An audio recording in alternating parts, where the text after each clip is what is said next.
What are you talking about? Why am I walking? This Look is at my mana. savage, but come on, man. Some of the best moments that I've had inside of dungeons are because, oh shit, we're all going to die. We don't execute this perfectly. And we hardened up at that moment. We kicked some ass and we got to live. Oh shit, we're all going to die. We don't execute this perfectly. And we hardened up at that moment. We kicked some ass and we got to live. Why are you walking, bro? What am I supposed to do for you? See ya. And we hardened up at that moment. We kicked some ass and we just run. Run. ABC idea today. Run. There were no Chiefs going out. Run. There were no Blizzard going out. Run. Apparently he didn't have a spec for Blizzard for slows, but like that's exactly why I run this way. Because like when shit goes sideways, you just run. Nothing PirateSoftware. Pirate like this is supposed to be oh shit, we're all going to die. We don't execute this perfectly. And we hardened up at that moment. We kicked some ass and we got to live. Why are you walking, bro? I worked at Blizzard for 7 years. And we hardened up at that moment. We kicked some ass and we just run. Run. How's it going, guys? I gotta, before you leave the stream, this isn't a video game stream. There's just, part of the video takes part in a video game, okay? All right, I'll explain everything. Don't worry. All right, how's it going? It's Friday, so like the stream. And today we're going to talk about something that I kind of wanted to talk about for the last few days, but I had to prepare some things. I had to get some stuff ready. And we're going to do a deep dive into this man, Jason Hall, also known as PirateSoftware, or to the more discerning people, Maldavius Figtree of Second Life. That's right, he's a furry. Now, today's story, even though it starts off a video game, I think the words, a coward dies 1,000 deaths, but a hero dies only one, is going to come up a lot in this stream. And this is going to be how one man, who is very, very popular, this is an incredibly popular streamer, you've probably heard of him before, and you've probably seen his YouTube shorts, usually like 20,000 live concurrent viewers, basically tanked his entire reputation, and in doing so has revealed his dark past to the rest of the internet. But I guess we'll have to do a bit of an explainer. There's going to be a lot of stuff that I can hopefully help you out with, as I'm a little bit of an expert on some of these topics. Now, this is PirateSoftware. He is a game developer and a YouTuber and a roach, a rat, PirateSoftware, am I right? And he's kind of a bit of a nepo baby. Like, he talks a lot about how he worked for Blizzard, and that's why he has so much influence and insight into the gaming community. He's like a pro hacker, coder. You know, he does Def Jam medals, whatever. I don't know, DEF CON medals. It's like a hacking award or something. I don't know. You've probably seen him on like his YouTube shorts. Let me see if I have one of those loaded up. So like this. This is what you've probably seen. You probably recognize his voice. We'll just play this quickly. Then hit print screen. It'll actually only capture the program. It's like this. He's got a lot of these like little shorts like this where he just talks about video games and industry insight. And some of them are really interesting, actually.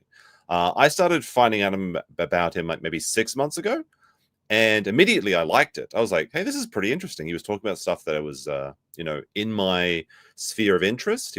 I think the first one I saw about his was he was talking about how the entirety of StarCraft 2 didn't make as much money as one microtransaction in World of Warcraft.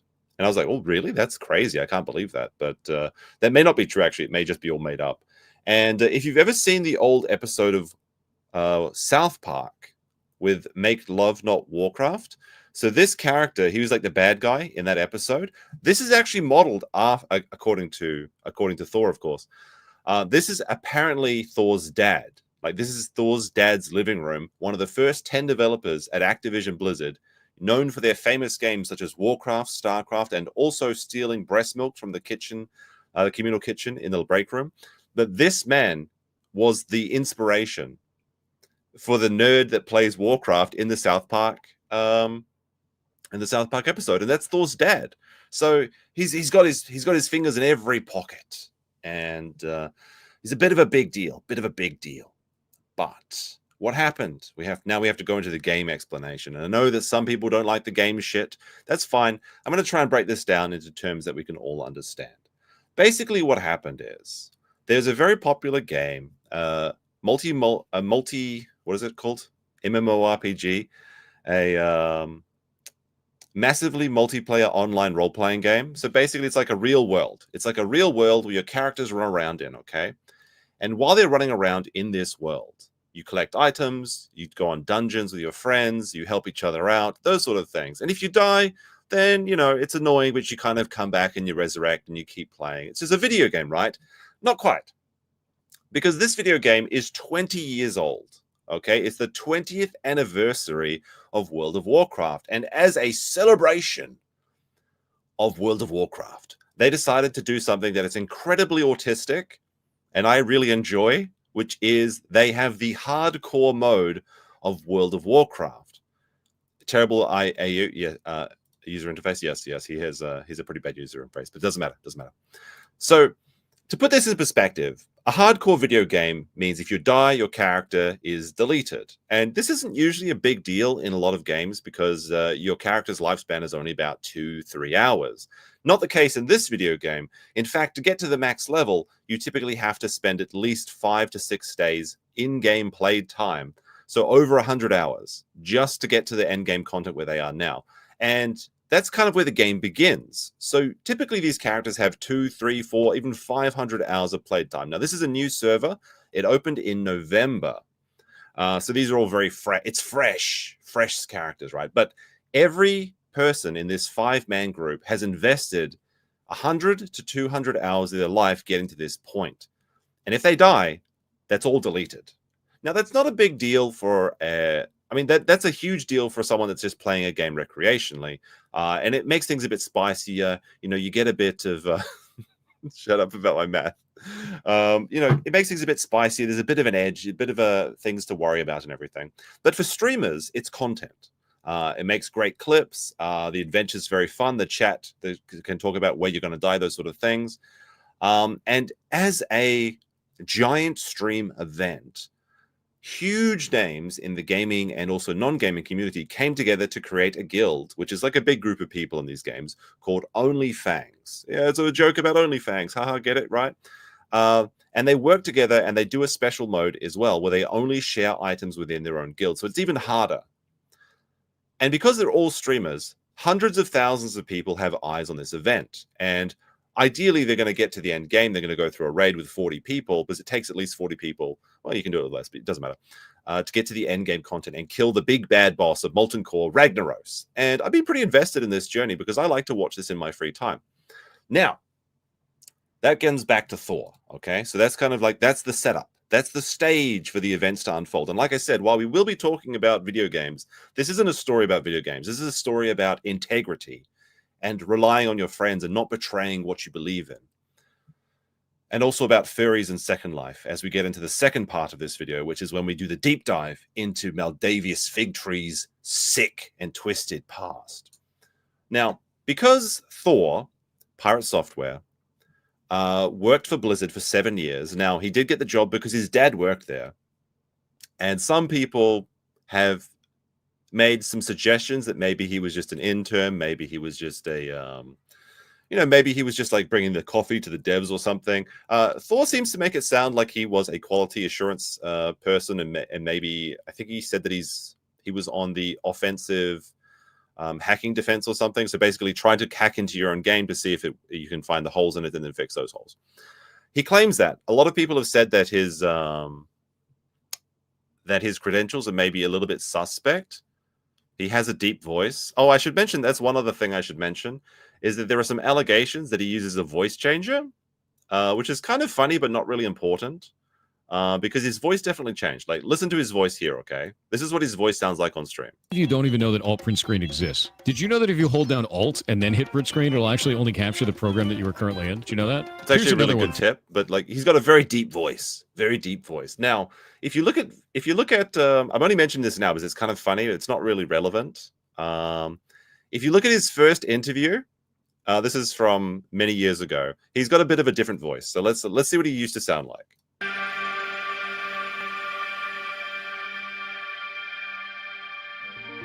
Welcome to Denver Comic-Con. I'm HB Duran for Video Game News Source, and I'm here, guess where? With the games, of course. I'm here with Thor, founder of PirateSoftware. How's your show been so far? It's actually been amazing. It's our first time out here at Denver Comic-Con. It's a little bit different. And there's so many people. It's a little bit different. If you're just listening and not watching, you may have not noticed, but the woman stopped talking, and now Thor is talking. Now, to be fair, so we'll just compare it. This is what he sounds like on stream. You hold down on your keyboard right now. Control Alt.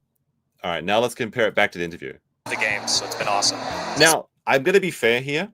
His voice did change. He claims that he went through a second puberty. When he went through a second puberty when he was 33.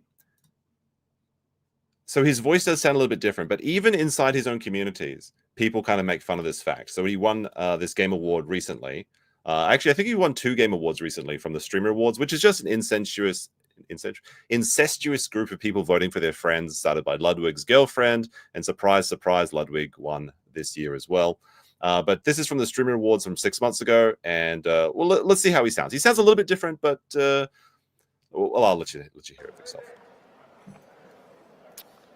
The man with the voice changer, PirateSoftware.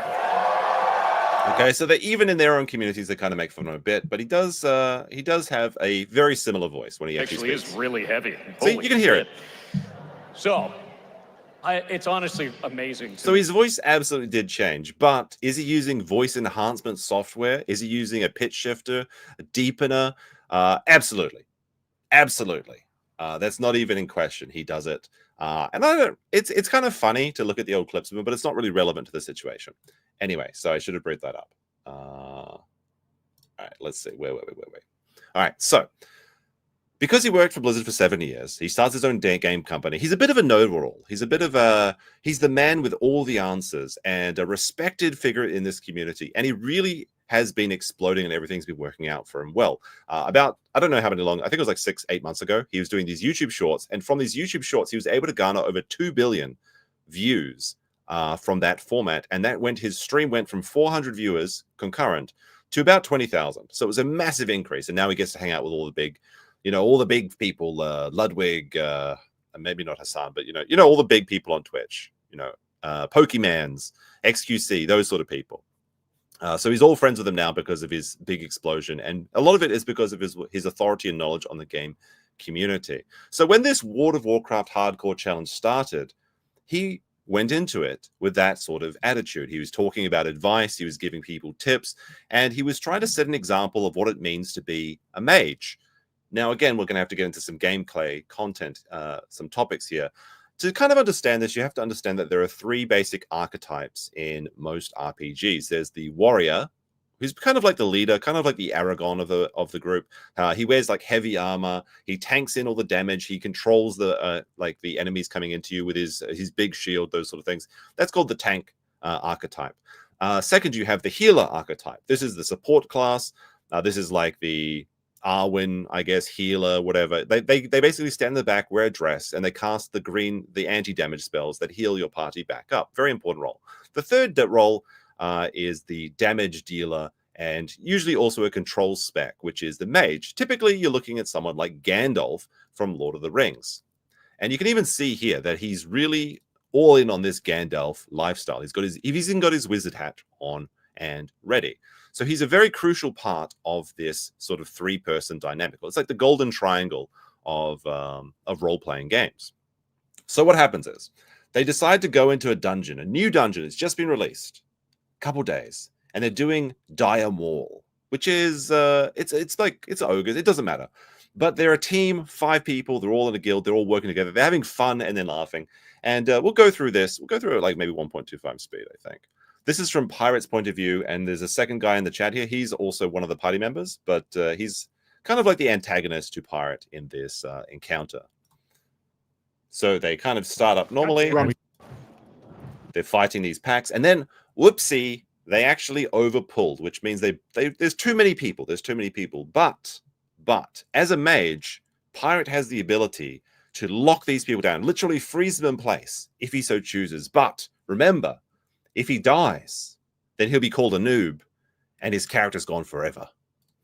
Boss, so let's see how he reacts. Yeah. Well, I got you, Walt. God damn Run, it. run. Just run. Can you tell you, dummy?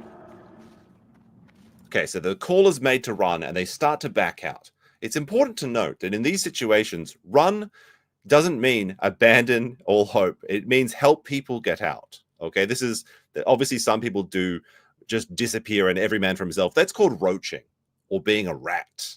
It's very funny with pirate having rat in his name. But this in a group situation, a friend situation, a guild situation, it absolutely means you help people get out. And there's basically 3 people that can help you get out. It's those 3 archetypes, right? The control spec, the mage, the healer who can prevent people from dying while they're running out, and the tank who can slow them down or just tank in the damage as it's coming in. But as you can see here, I can target him, yeah. he's just gone. Just kill the He's massive. starting to yeah, target run, him. and he starts to use a teleport. He blinks out, and at this point, he's still got about a quarter of his mana left. And the mana is the energy resource in this game.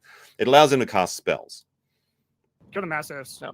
Now the party has now made a call. They started to fight, and Pirate decides to make one play. This is a good move. So far, he's doing good actually. He decides to cast Blizzard, which is a slowing spell. This is going to keep the enemies from coming to him, but it has to be applied to them for multiple seconds. So you see here, he casts it for a few seconds. Actually, it's just 1 second, and he's already gone. He's running. Heal him. Yeah, just heal me. Just come back a little bit. What's on me? Sitting bare for. Now you can see that he's now the only person running. The people are still. The rest of the team, the healer, you can actually see her here. You see her here. This person here, she's the priest. She's the healer. They're still running. Heal him. There's this heal him. She turns around and she goes back. She goes back for a team. But Pirate, he runs. I can help a lot. Yeah. He's running. Look at him go. He's halfway back to Rivendell. Gandalf, what are you doing? Just kill the Gandalf, come back. We need you. Kill the massives. We got And he's gone. a sense of Or something. Do you see my He's mana? gone. What am I supposed to do? Now he's making Just kill the excuses. massives. One shot. He's Okay, making more excuses. on the way. His party is currently over here, so he's well in the distance. He's taken it back. He needs binoculars to see what they're doing. The massives can be. You can even see his chat is starting to say like, "What the fuck are you doing?" No, but Now we're gonna wait. Nusara. No. And this moment, one person has died. So 200 hours, 1 to 200 hours has just been lost. The girl, the princess, she's been killed. She's dead, gone. She has to go back to level 1. Okay, get out. Run. He shakes his head. He's in disbelief. How could this happen? How could this happen? Evocation's on cooldown, man. I can taunt last. How much mana is moment Ice as well? Nova? There's no that much mana. You have a boss and you. Look, it's at minimum. At minimum. Wait, hold on a second. Let me get this count. All right, my math people keep really mad at my math. At minimum, it's 5 days, guys. At minimum, it's 5 days. That's like 100 hours, right? Let me break out a fucking calculator here. You're gonna give me so much shit for this. All right, it's at minimum. It's to get to 60. It's 120 hours. Okay, for an experienced person. For a regular person, it's probably an extra 2 days. Okay, so it's about 100. It's 120 minimum. But he's already out. You called run. Getting slowed. Fuck. Wait. Anything for me? Stop me. Now, if this is just what happened, if it was just that he died or that he fucked up and somebody died in a video game, they lost a couple 100 hours, that actually would have been fine. It wouldn't have been a problem. This isn't the issue here. The issue is he refuses to take accountability and starts to blame other people. And then he proceeds to use his connections, his importance in the community to try and punish other people for criticizing him. That's the real part of this story. So this gameplay part is just kind of the beginning. But there's a few key points to look at here and a few details that obviously some people will have noticed in the chat, but I'll have to break it down for the regular people that actually go outside, unlike me. I'll explain this to you. Okay, so let's see. So he's running at this point. Now he has mana to cast a slow effect, an area effect, slow effect that could slow all of the enemies down. They actually could have killed everything if they had kept their heads about them. But, panics happen. At this point, up here. He's got about a quarter of his mana. He then starts using his mana to teleport away. It's called Blink. He's wasting resources he could be using to help his party to save himself. Now, there's one thing here that I think he does, and we can't really see inside his mind, but I have a very strong suspicion. Supposed to do for you. Just kill the mastiffs. He talks around. more than one way. This part, right? The mastiffs can be ice novas. So you see here, he's casting a frost barrier. This is a protection spell on himself. He's wasting more mana that could be used to help his party. And I know that rank 1 Blizzard costs about 300 mana. He had over 600 mana before he cast that, so he could have cost 2 of these, which would have absolutely been able to help his party get out. Now, he does something really sneaky here. It's very subtle, though. Wait. Nusara? No. Okay, get out. Run. Actually, it might have been a bit further. Evocation's on cooldown, man. All right, I think it was a bit further. Hold on, I'm just looking. Intervene. Kill the mastiffs. We got this. So he says to the party, "Look at my mana." which is because you can see other people's resources. He has 2 items down here, a mana gem, which is like a potion, which immediately restores mana, and also a robe of the Archmage. This allows him to get back, I think, about 1,000 mana combined. Now, he notices this as well, and his mouse, which is here, it actually goes down, and then he chooses not to click on it, because if he clicks his mana potion or his mana gem, it'll allow his mana to go up, and then the party will know that he could have been helping them and he's not. So I think he made a conscious choice here to not use that because it would make him look better. In a sense of, Again, that's kind of like Do you see my mana? theory. What am I supposed to do for you? Just kill the Mastiffs. One shot. Okay, we More pulled than another more on the way, house more on the right way. now. Ice Nova. And you can see people in his own chat are actually making fun of him as well, saying rank 1 spells, mana gem, roaching out, ratting out. So the entire community is against him at this point. The Mastiffs can be Ice Novas. Dead, I'm dead, I'm dead. Now we're gonna wait. Nusara? No. Okay, get out. Comes get out. back, sees the trouble, then Run, goes run. back out. He Invocation's on shook. cooldown, He man. shook there. There's someone in chat said Thor is always right, which is kind of funny. I can taunt last How kind of much fun. mana is Moment Ice as well. Nova? There's no that much mana. You have a boss in you. You called run. And it's All right. So that's the gameplay part of it. We don't need to really go over it a bit more. There's actually a lot of really interesting breakdowns throughout the community of it. There's a good one by Grubby, who's an ex-StarCraft player who's now started playing. Well, he's a Warcraft 3 player, and he played StarCraft as well. He actually has an entire breakdown about what went wrong and what could have been fixed and everything. So you can check out that channel if you're kind of interested in that.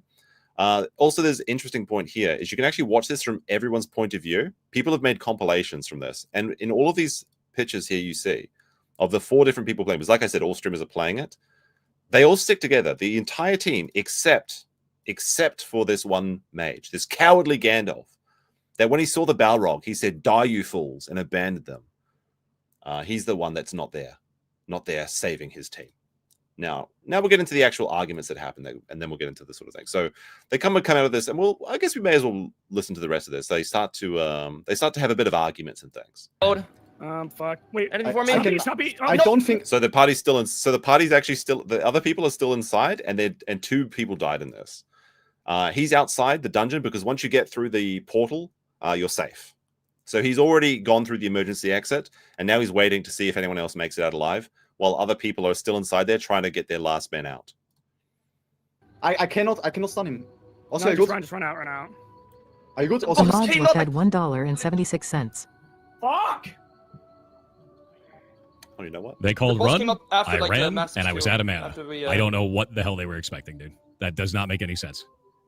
No, they overpulled 2 polls and the boss. Like, Now, people did make a lot of mistakes in this. It wasn't like a perfect situation. Everyone was playing perfect. Absolutely not.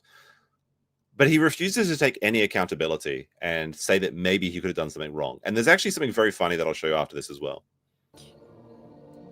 Oh, also, I forgot to mention, but Beefrons and Seahouse, thank you for member status. I don't know why it's not coming up in my chat. Usually it gets starred, but thank you for joining for members. Much appreciated.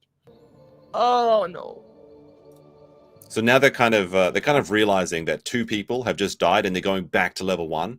It's called going again in hardcore WoW, and it's kind of it's kind of autistic. Like people encourage people to not go outside and just start playing right back from the very beginning after you die. And like I said, there's no way to recover these characters.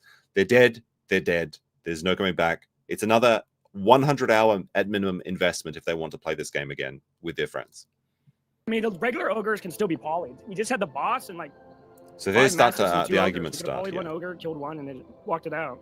yes, literally, just even an Ice Nova. would've You- been enough. you guys pulled that you when I had- instantly ran out, bro. You instantly ran. You didn't even look as much back. as you're angry right now, of course I ran. I'm You not angry at all. I'm You not angry at all. overpulled 2 packs. You overpulled 2 packs and a boss. I had 1,400 mana left. I had to spend all of that mana to try and put it on Blizzard to save you guys in the first place, and nothing left. You weren't paying. Now remember, he tries to pretend that he's an expert and a 20. He's been playing this game for 20 years. Okay, he wasted all his mana on a max rank spell, and he doesn't even have his rank 1 spells bound to his keyboard. This is called being a clicker in the World of Warcraft community. It means that you're so bad that you have to bring your mouse down and press the button. He doesn't even have his polymorph bound. He didn't even try to polymorph, which is like a crowd control spell. Like you can turn someone into a sheep. That means that they're incapacitated. He's a clicker. He's a clicker, and he wasted all his mana doing 1 tick of a max rank spell that did nothing. If he was playing in perfect Like if his mind was about him, he would have clicked his mana gem, he would have clicked his robe, he would have gone in there, he would have Frost Nova, Arcane Explosion, Rank 1 Blizzard, they would have been completely fine. It would have been completely fine. But he panicked, and because he panicked, they died. And again, that happens. That's okay. That's content in this sphere. But he refuses to take accountability for it. And that's why people started getting so angry about it. It's not about the deaths. It's about the attitude. It's about not knowing when you made a mistake. Attention to party resources. You overpulled and you weren't paying attention. You to the boss overpulled. was. You It's over not weren't on me. paying attention. It's not on me. I saw the boss coming. I don't know if we could like move back faster, but yeah.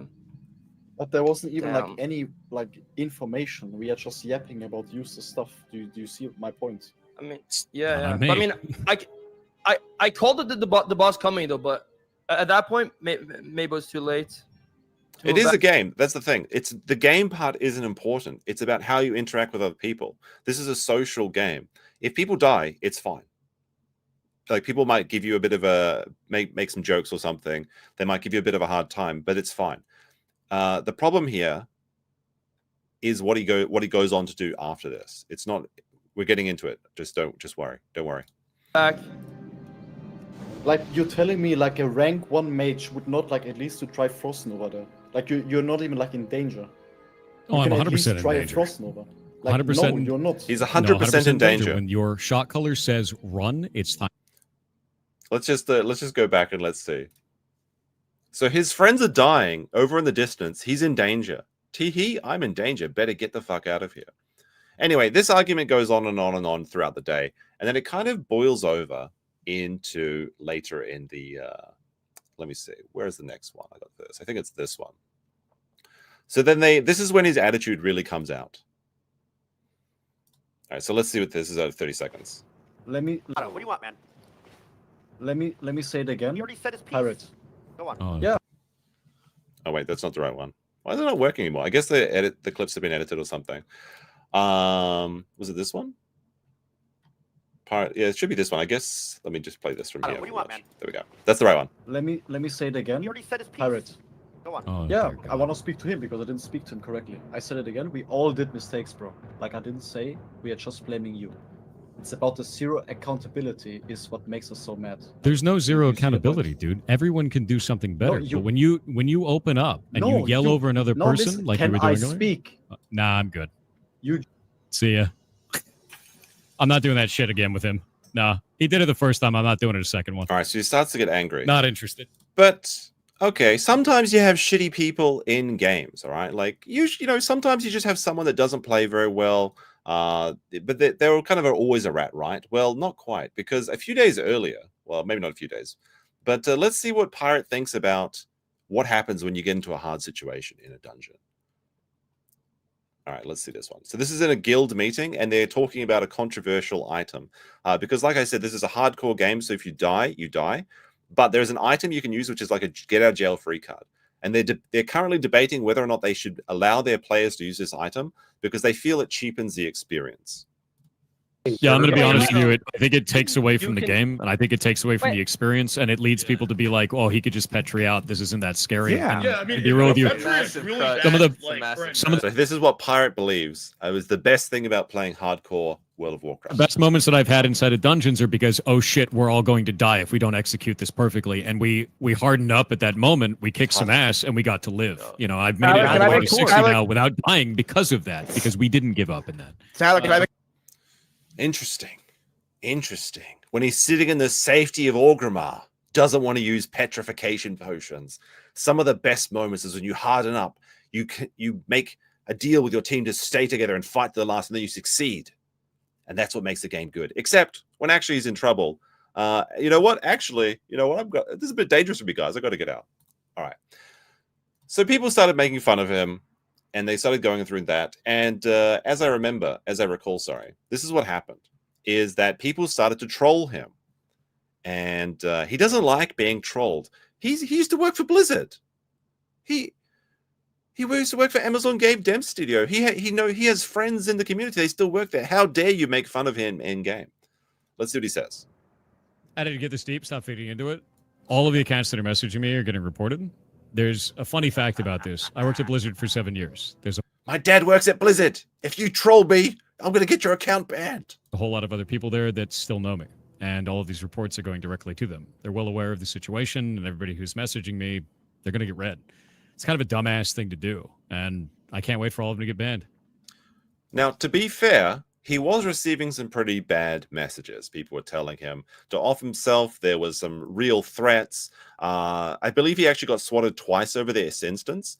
Now, here's the thing. Because I was locked into this, and I enjoy this actual content, in my private time, I was watching him report things in real time, and we can actually see one of them here. So if you get like a death threat or a swatting threat or something, then absolutely you should report that person. But he actually had a report macro, like he copied in what he was saying to the report team, and he was pasting it for every single person that came and talked to him. I think it was this one. And this is, like I said, he had a big stream, right? He banned on the first few hours, he banned over 2,000 people in chat because of it. Like, bigger than my all-time high streamers, he banned in one stream. I think at one point he banned over 6,000 people. And it wasn't just for harassment. Like, basically, if you even mentioned that he made a mistake, if you said Mana Gem in the chat, you were getting banned. This might be the one. Let me see. There's a few of these here. It was 2,900. All right, here we go. These are his own words. It was 2,975 bans and 1,357 bans on process, and Kronos was told to kill himself 20 times. Almost 3,000. And Great this is people. the early days. This is the early days. And like, yeah, you shouldn't harass him. Having a little bit of trolling is okay, but don't harass him, obviously. I think in this one in particular, or is it this one? Hold on a second. I think it's... No, it's not that one. There's a lot of clips here. I think maybe it's this one. Maybe it's this one. No, that's not it. It's this one. Let me just check.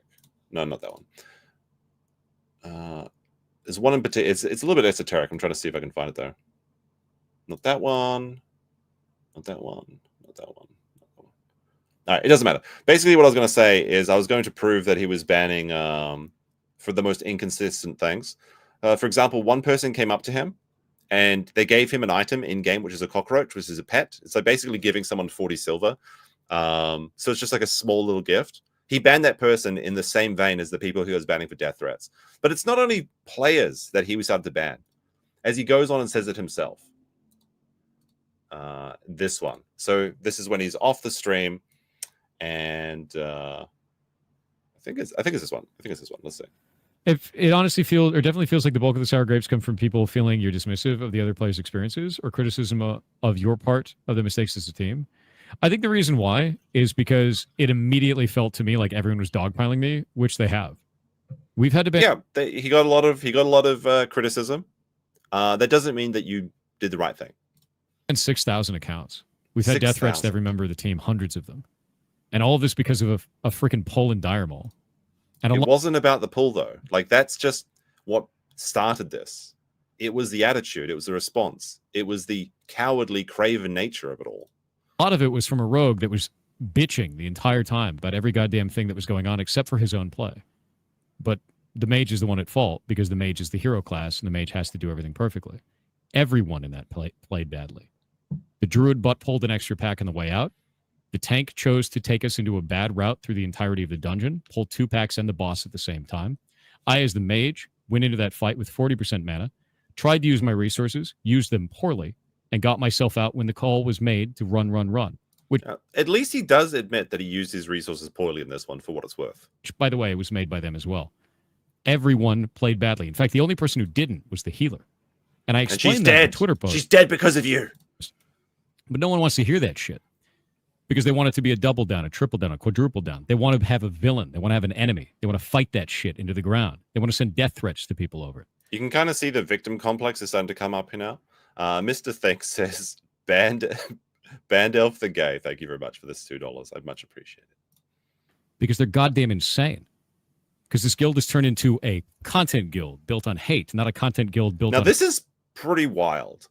the guild is, like I said, a guild is a group of people. In this, it's like 800 people, I believe. 800 people that are collaboratively working on this this OnlyFangs project of trying to do this streamer initiative sort of thing.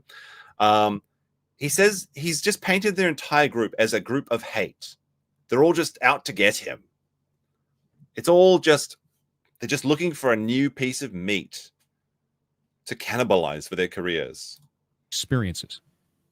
Because they're freaking monsters, dude. They're monsters. They're just people playing a game that they're upset because you didn't take accountability for destroying your team. And I don't have any respect for it. And every one of them can eat shit. Pretty underscore in pastels with 500 bits. Yeah, we're gonna talk about this, but he actually is anti-consumer as well as we get into the dark history part. This is all just kind of the preamble.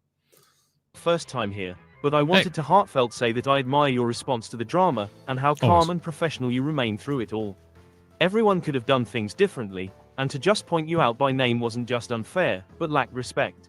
Yeah, it's ridiculous. I salute you for remaining level and staying your course. Now, some other community people in this guild are now starting to suspect that this chat was actually sent by himself to try and glaze himself and say, like, well, actually, you kept a level head and you did what you had to do, sort of thing.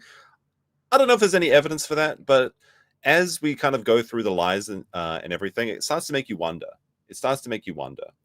He does have a very diehard audience, though, so it wouldn't surprise me if this was a real chat. I always will. It's always going to be the same exact thing for me, because I think this kind of behavior is outrageous, as I just stated. So, yeah. Patrice33 with €10 said, love how people send to others for reactions the cutout clips where you talk about you being top enchanter, but not your full explanation of the situation. Also same for Asmon's view. I already explained it. I just did now. Oh, it's worth noting that everyone in the World of Warcraft community, for the pros, the veterans, and the new people, regardless of their experience, have seen this clip and said that he played like shit. They say he played like a shadow priest. That's how bad he was playing. Never mind. That's the only person that defended him was Asmongold, which is very peculiar because Asmongold usually, at least with Warcraft, has very level-headed takes. It's a little bit strange, and some people have suggested that perhaps if we go over to piRATE's channel, I think Asmond actually went back on that after it. Let me see. If I go to PirateSoftware, this is just kind of funny. It doesn't really mean anything, but it's kind of funny. So I want to show it. So the one person that decided to defend PirateSoftware was Asmongold. This all happened about 3 days ago. Wait a minute. If we go over to PirateSoftware's channel, what's this? He's doing an Ashes of Creation collaboration with Asmongold. That's a bit interesting. Really makes you think. Really makes you think there. Now, it doesn't really mean anything, but it's just kind of funny. All right, let's continue here. Matus, take that clip. Tardoc official, Mergle with 100 Czech Karunas said, hey, I heard one of my favorite creators faced a lot of negative people and toxicity, so I'm sending some small positivity token from Europe. D. Well, thank you. Thank you very much. In fact, I got to see another person who had to deal with that kind of shit. I was actually hanging out and doing a dungeon with Sequisha today. We were doing strat together. And it was actually really nice. Well, they're actually friends, dealing with the same kind of shit when, his character got killed in Gurubashi. I didn't realize it was this hateful and this vitriolic, but that's exactly what was happening. And if you notice, one of the things that I called for at the time was that his character needed to die for people to be sated. And then after that, it was over. And there was a lot of people that were still calling for blood, calling for more, calling for the kicking of him. And through that entire thing, I said, no, his character died for his crimes. It's absolved. We go again. That's the same exact thing. It's not and really. I think that's the biggest problem, is that kind of behavior has spilled out. The context of this is that one of the people in the guild cheated and they executed them as a punishment. And then that person got a lot of shit for it in chat, basically. And become empowered, become more and more vitriolic. It's being pushed by creators. Like, we watch them do it all day today on their streams. People I think this is the part that's really important. Yeah, we should push this. We should make it more drama, more drama. This, I want to do it for content. Saying specifically they want to do it for content, that it is a content play. And it's like awful, man. Like, that's sad shit. Really sad shit. I personally didn't see any of this happening. I'm not sure exactly what he's talking about, that he's saying that people are trying to egg him on. Yes, and people were making some jokes at his expense, but that's what you do in a funny situation. Said this, we reported the accounts that did it, actually. We reported the streamers that did it. And they're not small. Did you hear that? Small streamers. Let's play back the tape a second. So people are making fun of him. What is his response? Said this, we reported the accounts that did it, actually. We reported the streamers that did it. And they're not small streamers. We reported the accounts that did it. We reported the streamers that did it. Not only if you try and make a joke at his expense in-game, will he report you to his friends at Blizzard, his dad that works at Blizzard. And I don't think he has any friends at Blizzard, honestly. I think like when he was there 7 years ago, sure, whatever. I don't think he has anything. He's just one of those things people says. And this is actually going to be a reoccurring thing in his history. But then he's reporting streamers, even small and large ones, to Twitch. So if you make fun of the wizard, then your career needs to go away. You don't deserve to make money if you make fun of my video game acumen. And one of the funniest things I saw from this was all the Gandalf jokes and everything. And one of the best comments I saw was, "How dare he wear that hat? Take it off. Gandalf would be ashamed of you." So the ones who were doing that, they were specifically calling for that to be content. All that shit's been reported up to Twitch because that's a violation of TOS. It's not. And it's garbage behavior. Actually garbage behavior. And they did that. I'm not, and mark my words, sorry. If you're harassing him with death threats and that's absolutely unacceptable. But if you're just making a joke, if you're reacting to that content, that's not against Twitch terms of service. You're just coping. Shit live, dude. You're part of them 100%, dude. You don't call for that kind of shit, dude. That's actually insane. If you think that is like proper way to handle shit, nah, dude. That's insane shit. Asmon literally fired up and supported you. Apparently you don't understand what calling for a hate raid means. What calling for action means. I don't know if anyone really called for a hate raid. I'm going to harass this person. I'm going to do it for content. I'm specific. And he's specifically one of the largest streamers in the guild. So like a hate rate of 50 people against his like live concurrent viewers of 20,000. Even if they were doing that, which I haven't seen any evidence of them doing, it's like it wouldn't make any effect.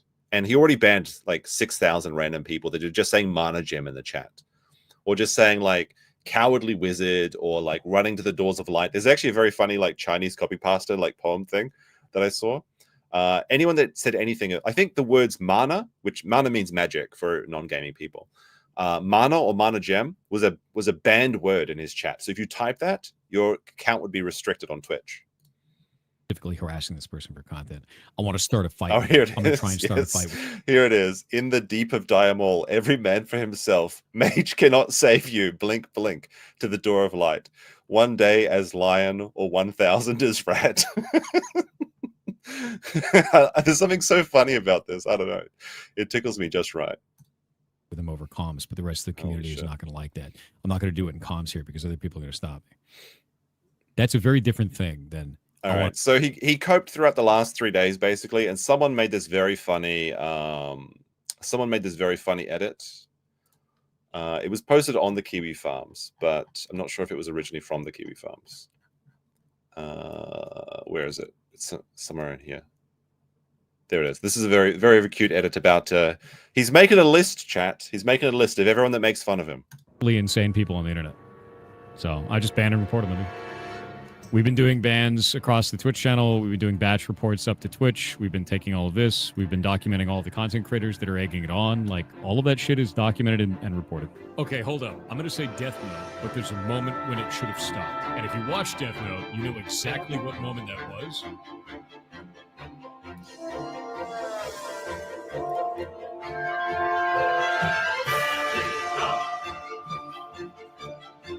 I would not consider Pirate Mage.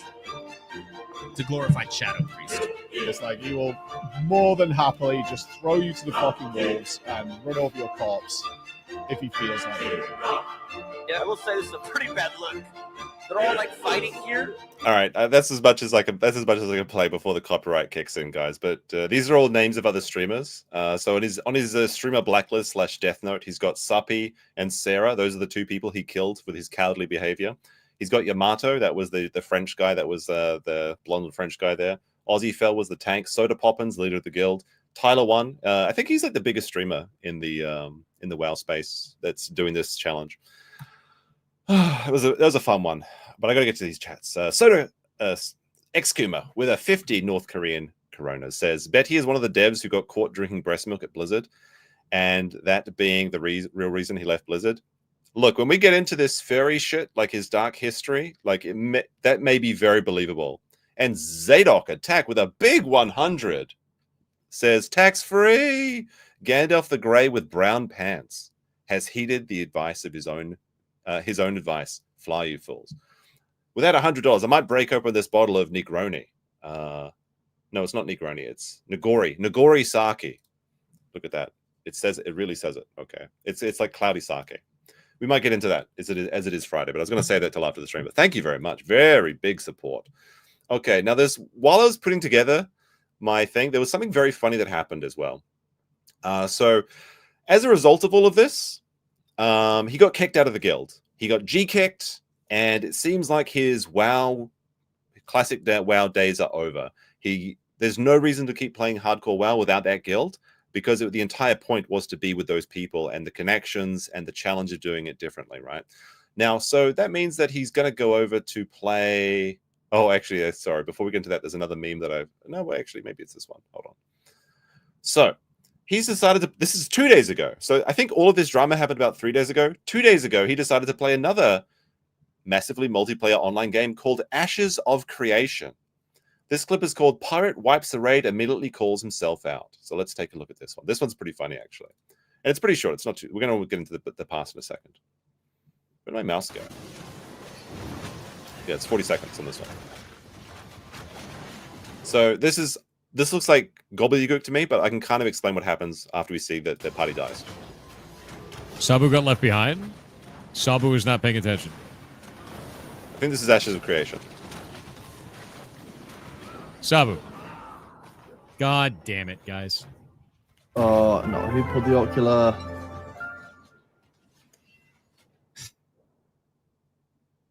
So one of you pulled the ocular. One of you, rats, pulled an ocular. Now, since I have never played this game, I don't know exactly what's going on here. It looks to be like it's a 10 to 15 man raid, and the ocular is obviously like a big eyeball creature. Some rat pulled that ocular. Why? And they died. Why? Why would you pull that? Now half the raid is dead. Half the raid dead. Was there a reason for that? Now, this isn't a hardcore game. So basically, this means that they lose a couple hours of time, not hundreds of hours of time. But obviously, somebody made a mistake and they ruined 10 people's experiences. Now, it was pointed out to him that it was actually him who pulled that creature. And you can actually see it. Even with my limited knowledge of this game, you can see his character here is casting this big lightning effect. And it travels forward, and you can see it going. It's just like I guess it's like a lightning ball, and it travels through the dungeon. And as it goes to the back, you can see that this ocular creature comes in. Sabu was not paying attention. In the back. Now, this was pointed out to him. Let's see his reaction after he's told that it was actually him who killed them all again. Oh wait, sorry. His mods are editing the live stream, so the direct clips to Twitch don't work. So I have to use the mirrors. Okay. So he's just been confronted with video pictorial evidence that it is in fact him who wiped their raid.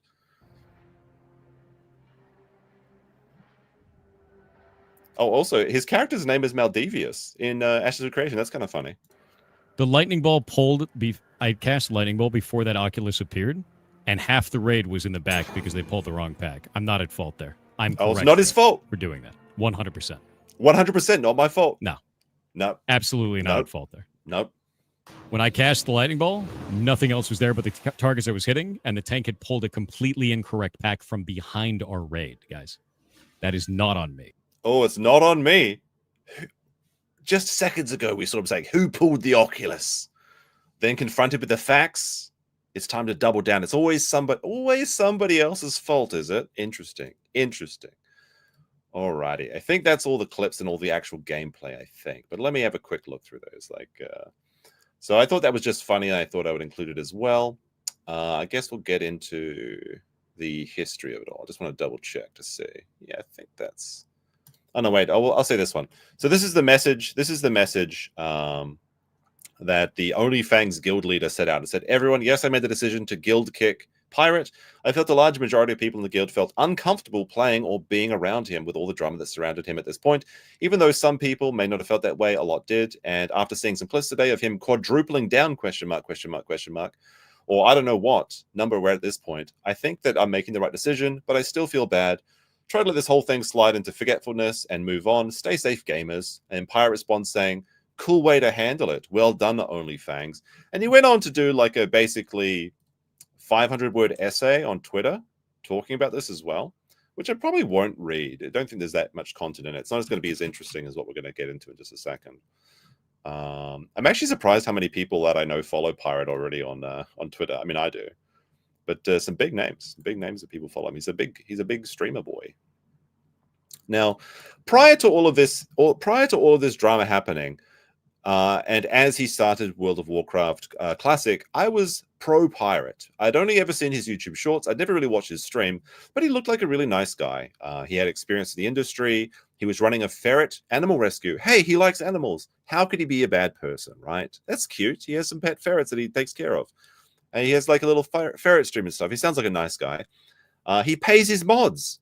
He actually pays his mods a living wage. That's incredible. He actually treats them like people. Imagine that. He does all these things. It seems like a really nice guy. He does charity events and everything. Well, he must be really nice. Now, as it turns out, actually, one more thing. There's one more one I wanted to show, Day 9. So Day 9 is an ex-StarCraft player. And as of 8 months ago, he was already doubting Pirate's credentials. I'll play that as well. So we'll just see what Day 9 has to say. I used to really like Day 9 as well. Pathogen says, so I heard Blizzard made more profit from a single WoW horse than all of SC2. I saw that clip. I genuinely think that guy is full of shit. I don't care if he says he worked at Blizzard and did that stuff. I just think he's completely full of shit. I think it's such a catchy thing to say. I think it's such a catchy thing to say that completely disregards all sorts of stuff, and it's inaccurate. So Day 9, base Day 9. Didn't trust him, even though it was 8 months ago. Do I pay my mods? No. They work for free. All right, so with all of that done and dusted, it turns out, even though I am something of a Kiwi Farm user myself, I mean, I read the pages, I don't have an account, but I do spend quite a time reading some details about people. It actually surprised me to learn that Mr. PirateSoftware, aka Maldavius Figtree, had a Kiwi Farm thread of his own in the internet famous. Now, it was only 100 pages, so kind of small, right? Well, it's doubled. It's up to 230 pages. It's quadrupling in size. Well, I mean, that's maybe doubling in size, but like the impressions has gone from like 10 views a day to like 5,000 views today. So I thought we might go through it and have a bit of a deep dive and see who he really is. All right, let's see. So Jason Hall, aka PirateSoftware, is an extremely popular programmer, YouTuber, streamer who grew massively in popularity thanks to YouTube Shorts, allowing him to hang out with many large popular figures such as Pokemon, XQC, Ludwig, and others. In other circles, he's quite infamous for being an asshole. Wait, what? Lying about even small details in his life, not taking criticism well. This is all made prior. This thread was made in May, okay, last year. So this isn't in relation to this. Has already exist. This all existed prior to the events in Dire Mall, where the mage blinked to the portal of light.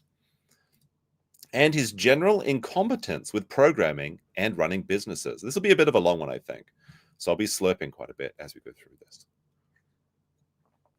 Jason has worked at Blizzard as an offensive security specialist and at Amazon Game Studios as a Python developer, mostly thanks to his dad, who was one of the first 10 people in Blizzard.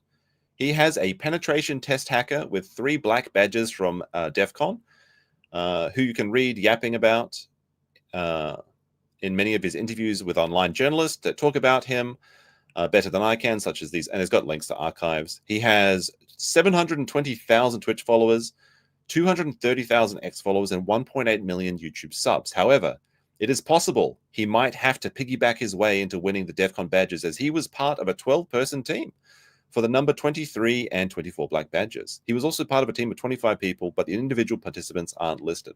Now, I don't really know anything about DEF CON, so I'm going to assume that he's doing that competently. I think it's just like a hacking convention or something, like a cybersecurity convention, something like that. His earliest internet presence can be traced back to Second Life. When I saw this, when I read those words, Second Life, I was like, oh boy, here we go. Now, Second Life is also a massively multiplayer online game that I have never played, but it is synonymous with degeneracy and furries. And some people that played Second Life, I assume, were good people as well. He had the nickname Maldavius Figtree.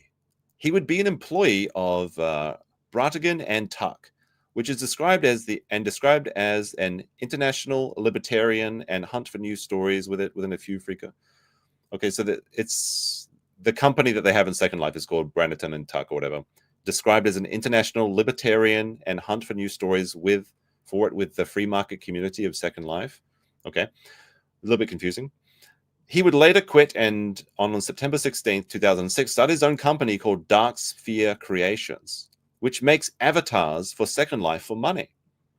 Spoiler alert, he's making furry avatars. That's how he was making his bank back in the day. According to a general Second Life newspaper, yes, this is real, the company turned out to be very successful. Apparently, it was a booming business. Let's have a look at this Second Life newspaper. Maldavius Figtree equals win. On August 4th, a brand new sim named Machina was born. I think a sim is like a simulation. It's like a zone basically that you create inside like a game space you can visit in Second Life, I think. Again, my knowledge of Second Life is limited. The proud father is Figtree and Maldavius and his company, Dark Sphere Creations. It has become a huge success. Maldavius is an ex-employee of Braniton and Tuck Holdings, and he resigned from BNT. He bought his own sim.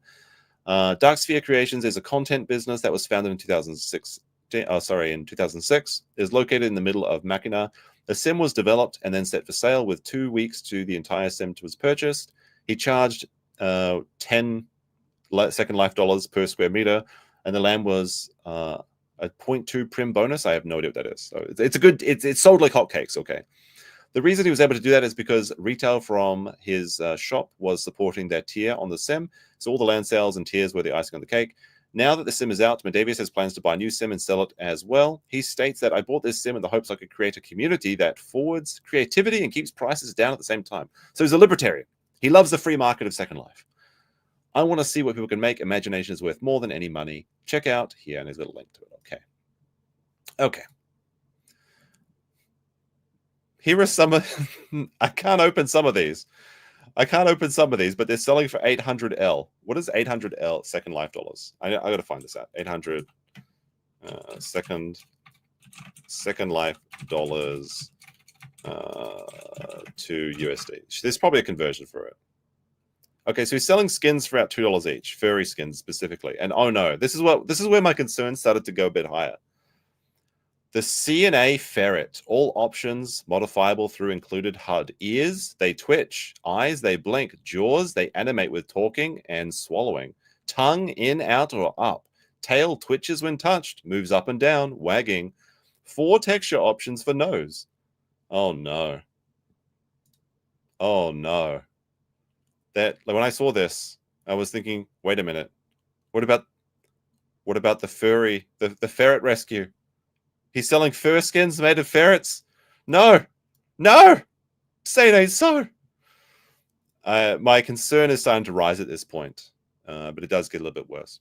He had 124 different fursuits in the game for sale. As you can tell, he was also an active member on the fur community at that time, having his own fur wiki page. Maldavius Figtree. Why would you put your fucking real name in a fursona page? He's a furry that lives in it. He's a furry. Confirmed. He even, by his own words, he's a furry. He's a furry that lives in the United States. His fursona is a ferret.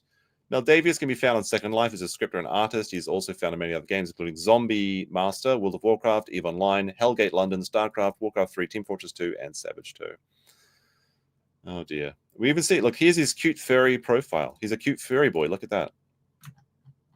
This is the illustrious locks that can only be Maldavius Figtree. Very nice, very nice. All right. Oops, I got to be careful with some of these. Some of these are very risky clicks, by the way, so I have to be a little bit careful. But you can see his furry characters, like a ferret eating a sandwich and drinking a bottle of wine. His presence. Oh, hold on a second. I got to reset my chat very briefly. Oh, my dear. Dear. Oh, I've missed this one. Sorry. Umbrella Security Corp says for $2 Canadian. Sorry, Umbrella Corp Security. Pirate sounds like a Reddit mod. Reddit mods actually are part of this story as well. I actually think I forgot to show that, but if you mentioned or criticized him on live stream fails, people were getting banned initially as well. So he's everywhere. All right, try and restore this chat. Yeah, this is locked up. It happens sometimes. But I'll continue to read as we go through this. His presence in Second Life was well known. He would even be interviewed for a Second Life magazine called Ava Stars. Yes, this is real. He would be described as a funky furry. All right, let's have a look at some of his funky furry stuff. Why is this not reloading my page? Let's see. This is an article by Bilbo Winkler. Funky furry Maldavius Figtree owns Dark Sphere Creations as well as being a talented sculptor. The Everstar, which Sims have you explored? The Everstar asks, which Sims have you explored lately? There's so much to do out there. So many people I don't know. Most people need to open their eyes and see the world a bit more. The Second Life world or the real world? What are you talking about here? Where do you like to hang out and relax? I hang out at Help Island Public, usually helping people there or in their sag boxes, tagging griefers with ARs. So basically reporting cheaters. It's a lot of fun meeting new players. They are what a Second Life is all about. Where do you party? At my club in Dozer area called Dark Sphere Creations. It was built by myself and the rest of the artisans. What Sims do you find most attractive? I like the Wasteland Sims. It's an astounding amount of work is done to the thing. But so it's just kind of a softball interview on that one. All right, let's see if this is. For some reason, this tab is just not loading. All right, I'll get the chat back. I can see the chat in my StreamYard, but not on my console for YouTube. As a furry, he would be presently gay married. Okay, well, that's fine if he wants to be. It doesn't bother him. Let's see. So his partner is Raccoon Hijinks. Raccoon Hijinks is River, 25, he, him. Hi, I'm River. I do a lot of art on Second Life and idle around in chat. I'm pretty quiet most of the time because I'm done working. When I'm done working, I'm usually online. Feel free to shoot me a message. And his partner is listed as Maldavius Figtree. Why do people do so much self-reporting? Like, why do they have to know? Why do you have to list your partner's online spheres? It's kind of weird to me. Note that Jason got a divorce in 2020 from a woman named Nicole. River, aka Fishbones, goes by Shay, is the illustrator for Heartbound, which is the game that he created. And spoiler alert,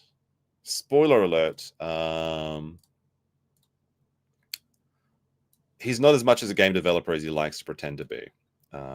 He's finished one game that we know of. I was actually very surprised when I learned this, because when I learned, like, first saw the YouTube shorts and everything, he's like, I was the ex-Blizzard employee. I developed Heartbound. Heartbound isn't actually released yet. It's still in early access for the last 8 years. He hasn't even finished it.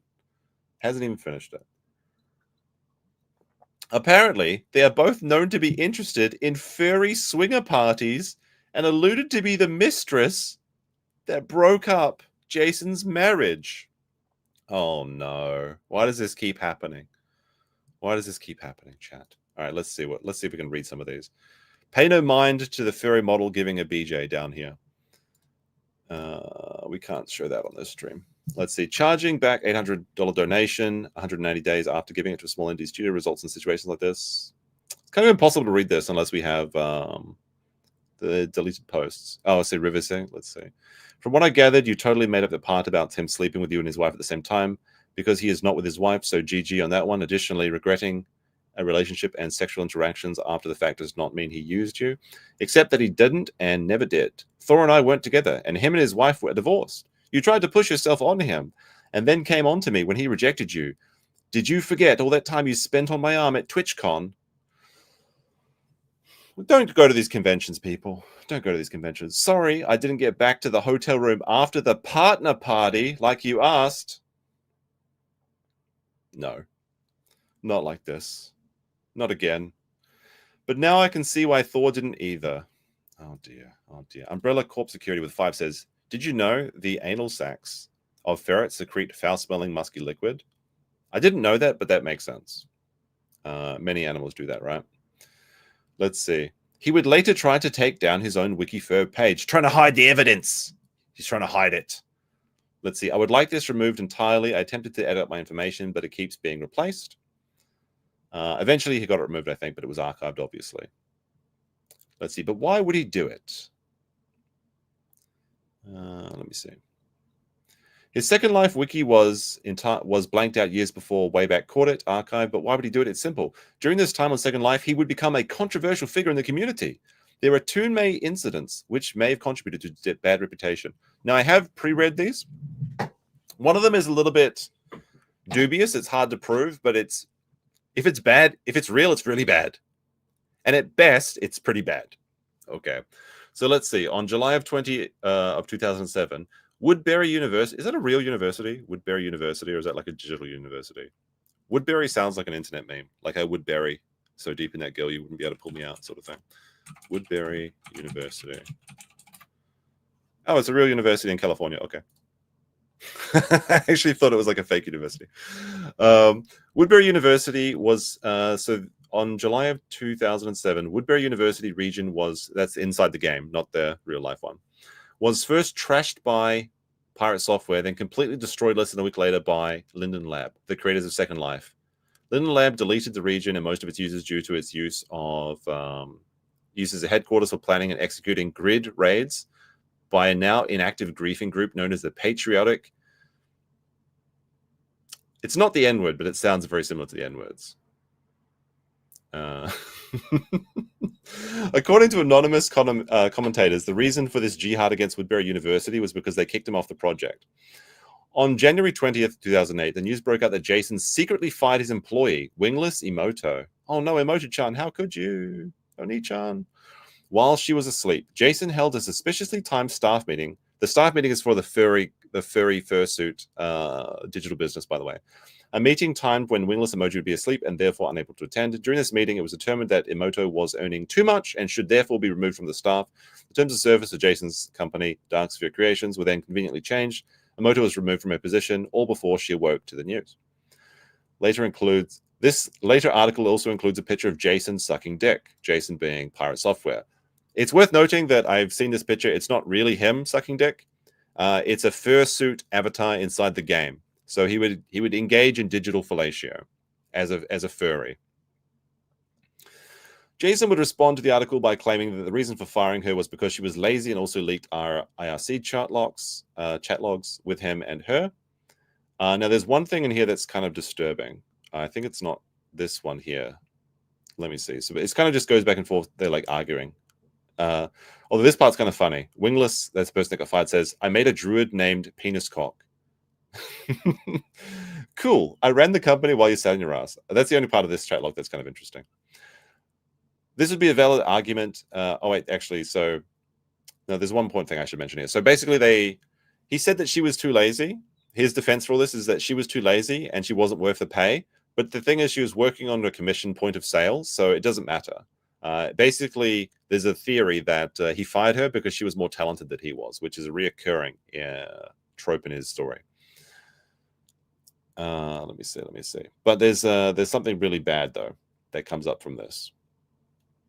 The article also includes comments in which people shared their own experiences with PirateSoftware, which paint quite an interesting picture of him. All right, so here are some bullet points. We're not going to go through this because there's quite a lot of testimonials. Jason's jihad against Woodbury University was far stronger than expected. He bugged every single he bugged. I think this means to say he bugged every single object he could find and hid objects in the wall to chat log anyone who would log into certain locations. So basically, he's just hacking and just disrupting things and spying on people. He does it with many of his creations. He would hide scripts in a tiny, I guess this is like a small pixel, like a 0.01 times 0.01001 prim among normal prims. So I think he's like embedding spies basically into pixels or some shit. I don't know how it works. I'm not like a hacker or anything. He also wrecked other builds he's been involved with. He literally tried to get into actual Woodbury University, that's the real one in California, to try and get control over their fake world in Second Life. This university cost $22,000 a year. Are we drunk yet? No, but I'll enjoy a little bit of this Nagori sake. If I can find my cup. I've only got the big cups. Hold on. I'll be right back, chat. we'll take a quick break and we'll play another rat song while we another roach song. So I'll be right back. We're at the 1 hour. I guess it's a bit of an early for a break, but we'll be right back in like 1 minute or something. There's a good roach song that I've got to play for you. This is called the Roach King PirateSoftware. Yo, gather round, let me tell you a tale of a blinking mage Be right whose back, courage guys. did fail. Dire mauls the scene, the pull went wrong, and Pirate's loyalty didn't last too long. Mana untouched, his team left to die, but Pirate's out sprinting, blinking on the slide. The tanks holding aggro, the group's on the ropes. Pirate checks his cooldowns and abandons their hopes. Guard Fengus steps in, adds swarm the hall. But where's the mage, yo? He dipped from it all. Out of mana! He cried, but the logs don't lie. Mana gem ready, archmage, robe nearby. No blizzard to save, no nova to freeze. Just a roach on the loose, dodging death with ease. The group screaming help, but he's already out. That's Pirates hardcore, just blink and peace out. He's the Blink King, yeah, the roach on the run. While the group's getting crushed, he's saving just one. Talks big, plays small, yeah, he's flaky as hell. PirateSoftware ringing the coward's bell. A few days ago, he was preaching his creed. Hardcore is all about who your team can feed. Said he died for his crew, stand tall in the storm. But when the pull got messy, he abandoned the norm. No Frost Nova, no rank 1 spells. Just a mage blinking fast, escaping the hells. Did all I could, man, who you trying to fool? You were halfway to the exit while your team got tooled. And that ass pull before, oh, you blame the crew. But the combat logs show it was all on you.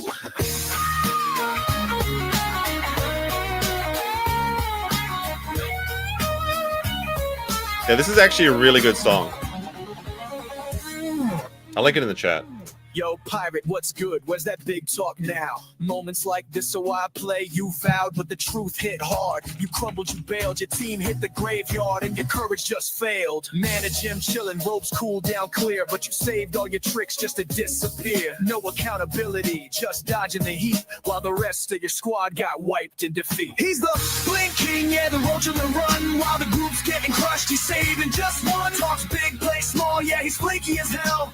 PirateSoftware ringing the coward's bell. Guard Fengus laughs, the dire mall floor's red, and Pirates blinking past his team's last shred. No mana, he says, but the math's looking bleak. You had the tools to help, but your efforts antique. Moments like this, yeah, we've heard it before, but you folded like laundry, ran for the door. The thrill of hardcore's about grit and guts, but Pirates' version just blinking and cuts. Take a bow, my dude, for your cowardly feet. While your crew's in the dirt, you're out saving your seat. Blaming the group for your asphalt sins, dodging the truth while the chaos begins. You're a roach in disguise, claiming you care, but your actions speak louder. Ain't nobody there! He's the Blink King, yeah, the roach on the run. While the group's getting crushed, he's saving just one. Talks big, plays small, yeah, he's flaky as hell. PirateSoftware ringing the coward's bell. Yo, pirate, this song's your legacy now. Dire Mall's echoes will keep calling you out. Mana gems unused, Frost Nova's a ghost, but blinking away, yeah, you're doing the most. So to all you makers, let this be a sign. When the group calls for help, don't just cross the line. Stand tall, play smart, leave the roach ways behind, or end up in a verse where your shame gets defined. That's a really good song. That was by Bootleg Benny. He's only got 106 subscribers. Can we get some subs for Bootleg Benny? Like, holy crap. I linked, the pinned comment is now this song. I don't know if this is AI, I assume it is, but it's really good. If you played World of Warcraft before, then this is extra funny. But I think even with just tonight's context, it's pretty good. All right, let's continue our deep dive into the sick and twisted mind. All right, he has backstabbed countless people. Oh, I should mention, sorry. This cloudy sake, this is called nigori sake. It's kind of like unrefined. It's got like pieces of rice and stuff. It's actually really good. I really like it. So if you go to Japan, I definitely recommend it. He backstabbed countless people, even harassing people in real life and getting others to harass them outside of Second Life until they dropped out of existence one way or another. He has conducted DDoS attacks using HTTP requests from within Second Life.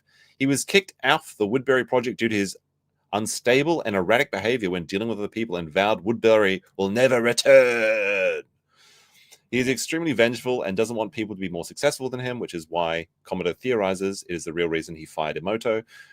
He has gotten away with a lot of shit, while people who did less than him were punished more severely. The commentators claim it is because his father and his status in Blizzard and Linden Labs. So Linden Labs is the people that make Second Life. The creators of Second Life who don't want to make waves in the gaming industry. So remember when he was saying that he had friends at Blizzard that he was going to report? anyone that was making fun of him too. It seems like he was even doing that back in the Second Life days.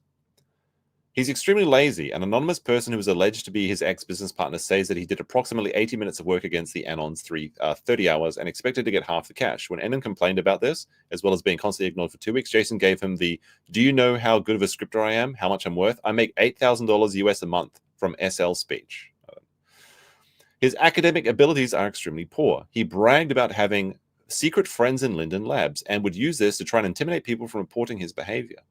In reality, Linden Labs does not listen to anything he has to say. He did try to get hired by them, but they rejected him. Oh, sad. He allegedly destroyed other ex-business partners' reputation and concocted all manner of absolutely unrepeatable lies about their mental health and her status in her profession.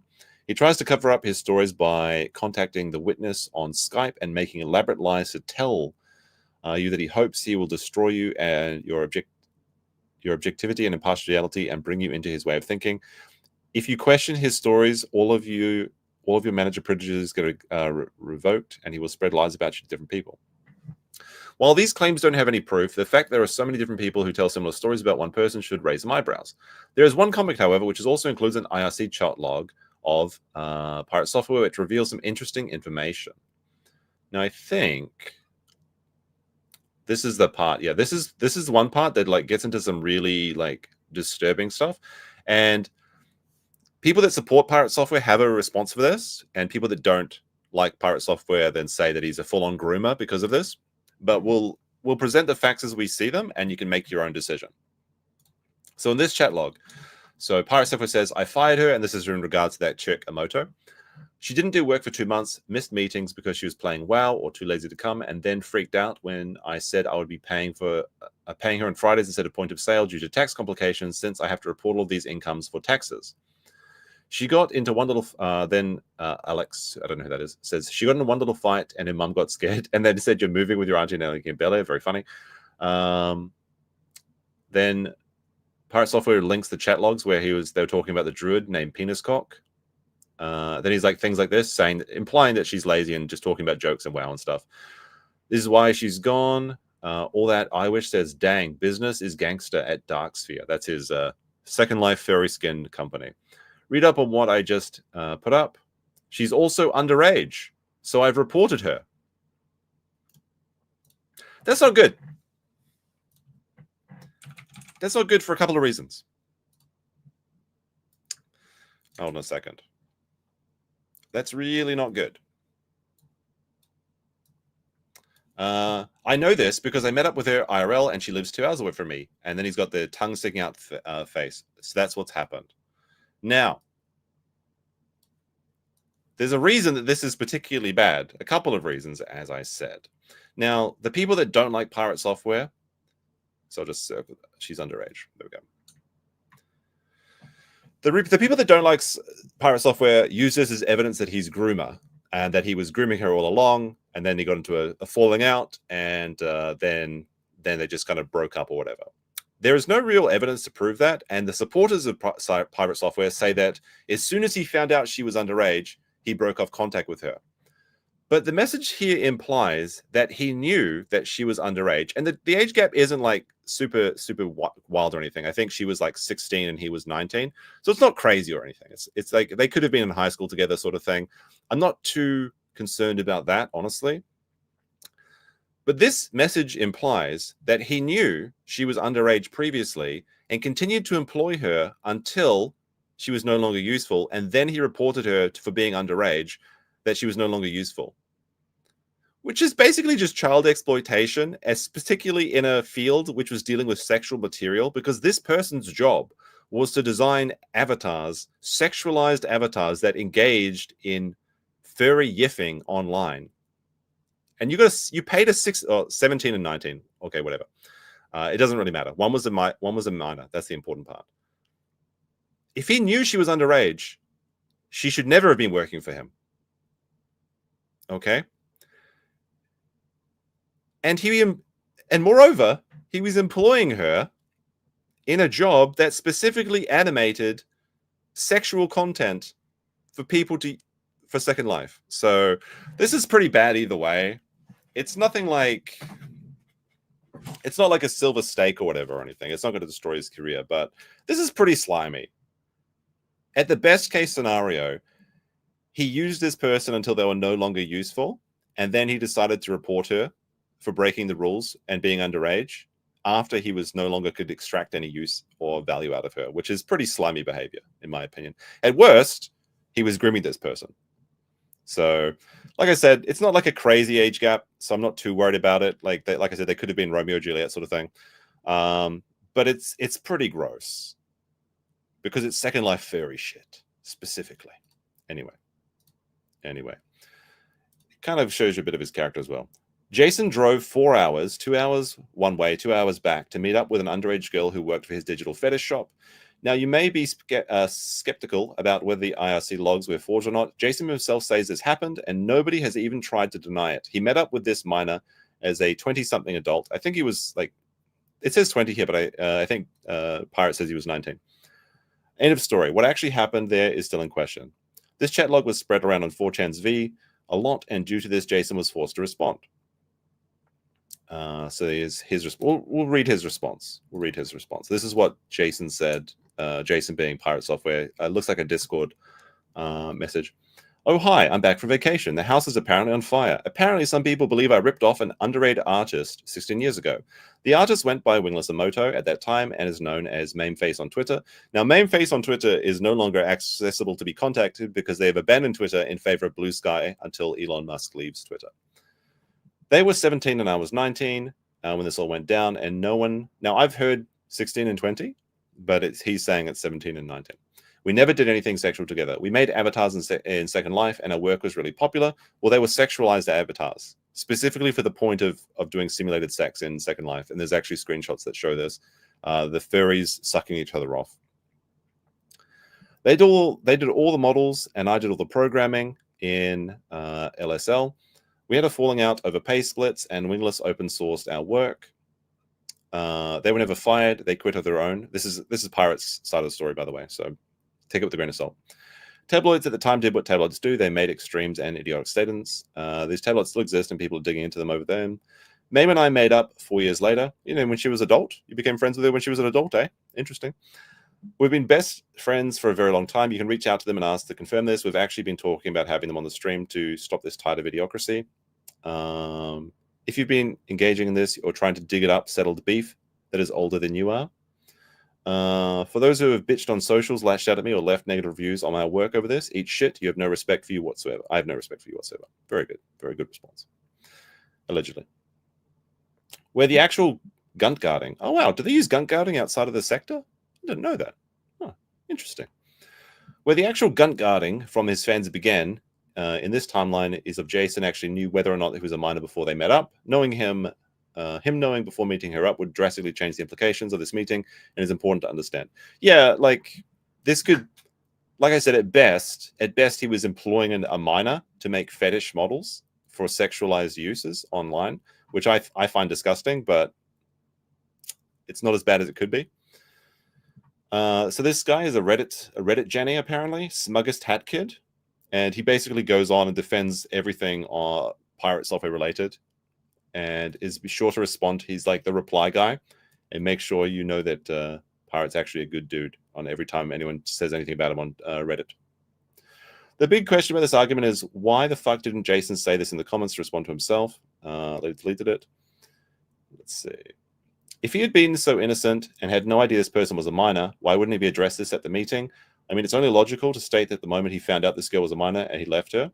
More than that, why didn't he talk about the harassment accusations or the DDoSing accusations? Well, you don't want to respond to any of the real allegations. Well, he did respond to all of that, actually. His response to it was a copyright strike. Everyone who talked about it. Oh, no. And to try and sweep it all under the rug. These are not actions of some innocent sweet angel who met up with a minor just to hang out or chat with her. This is what someone with a very dark past does to try and hide it for damage control. What he's doing reflects really badly on him, and judging by what we've seen so far, it might not be too far to assume the worst here. Now, I haven't actually seen the DCMAs. People have claimed that he has DCMA'd anyone that's criticized him. He straight up stated in earlier clips he's reporting people to Twitch, I guess. So I guess we don't really need proof for that, but I'm not sure if he's doing DCMA requests or if it's privacy complaints, those sort of things. I'm so fucked. He's going to pull a Monday mat on me. Well, it's good news. I'll be gone tomorrow looking for boulders, so I'll miss all of the drama, hopefully.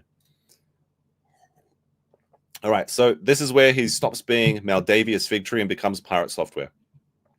Part 2, PirateSoftware. After quitting Second Life and Blizzard, Jason started his own game company called PirateSoftware, which is kind of a cute... I like that name, actually. I do think it's a good name for a thing.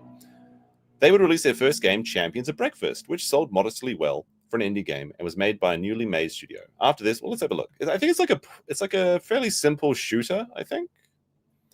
So this is... It's kind of got like that retro vibe. I think it's like one of those old arcade games where the ship's flying and you have to dodge everything. But it's like breakfast materials or something. He talks about this a lot on his YouTube shorts. Okay, so they made Champions of Breakfast.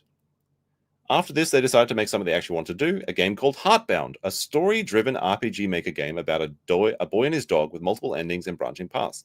The game would be released on an alpha state in November of 2016. That's 9 years ago, basically. No, I guess it's just after 8 years ago.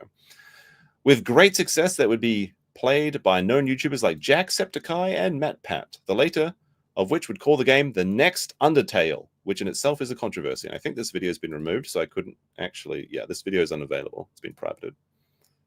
Wait, hold on a second. When I open that, it briefly... No, it doesn't show me. So I don't know who made that video. We're not going to talk about this here. Does anyone have any context on what this video links to? I guess it's a video by MattPat calling it the next Undertale. I'm very curious about this. Yeah, wait until you see how this Steam Greenlight story ends. It's pretty sad. Because when I thought about PirateSoftware prior to this, I was like, oh yeah, he's the guy that made that game. What's it called? Heartbound? I heard it's pretty popular. Well, actually, it's not even released yet. It's not even released yet. It's been 8 years. It's still in early access. All right. What we are going to talk about is the release date. Heartbound was put into Steam Greenlight on 2016. It had a release date of November, 2017. The game left Steam Greenlight on December 16th. This is an archive from February 2017. On February 17, PirateSoftware did a Kickstarter campaign for the Heartbound release date of December. According to the interview, Thor put the funding goal at $5,000 because he knew the money would be raised in 24 hours and a bunch of new sites would pick it up. The fundraiser ended in March, and he got $20,000 for his game. I remember him talking about this, like in one of the YouTube shorts. Like I've watched a lot of his YouTube shorts. It's just how I got into his content. And I think he said that, like, yeah, this was a planned move where he's like, we're going to get $5,000 goal. It'll be boosted in maybe even by himself, right? It'll be funded in 24 hours. We'll get like 2,000. We'll get like 1,000, whatever it is. I guess it'd be only like 500% of the goal, and then a bunch of articles and free publicity. It's smart, honestly. Like, I think he's very good at marketing for all else he does. But there you go. Let's see. Well, 385%. The lawyer math is really coming in right now. Let's see. After we were greenlit, I updated the demo pretty heavily. We brought it from 5 minutes on Greenlight to about 30 minutes. So it's a 30-minute game at this point. Heartbound got funded in its goal for under 24 hours, and then a bunch of new sites picked it up because of that. This was intentional. I set the Kickstarter up for only $5,000, knowing it'd be hit. We wanted to see if we could get more news to pay attention to us, and it actually worked. And there's some stretch goals. On November 1st, 2017, the game was pushed back to early mid-2018 because they wanted to make a larger game than was originally planned. Oh, that's nice. On February 6, 2018, so that's 2 years after it's been greenlit, the wording changed from we're hopefully going to finish and release Heartbound in early to mid-2018 to we're hoping to fully finish and release it in 2018. Okay, so they removed the mid, ironically, as it was a mid-game. When will Heartbound launch? On October 25th, the wording again changed from we're hopefully finish and release the game to in mid-2018 to early access on Steam in December 2018. Oh no, it keeps getting pushed back and back and back. It looks like he really learned from Blizzard very well. Eventually, Heartbound will be released in early access on December 25th, 2018. Oh, that's Christmas. That's not nice. Sometime in 2019, actually. September 21st, 2021. Thor said on Twitter that he lost 9 months of development time due to coffining. Oh, no. Oh, no. Oh, no.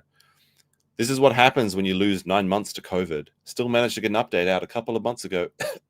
Almost there. On September 29th, 2021, Thor said on Twitter that he had contracted COVID in early 2020 and lost nearly a year of development time in recovery. Let's see. Hey, is Heartbound fully finished yet? I'm trying to buy it, and man, I'm forgetting it's been like hardly developed for so long. Not yet. We got a massive patch coming up soon, however. Been hammering it out for quite some time. That's great. I've seen every now and then that you guys give some kind of update. What's the end goal here for the chapters? From what I know, there are 2, about to be 3, but that's about as much as I know. Let's see.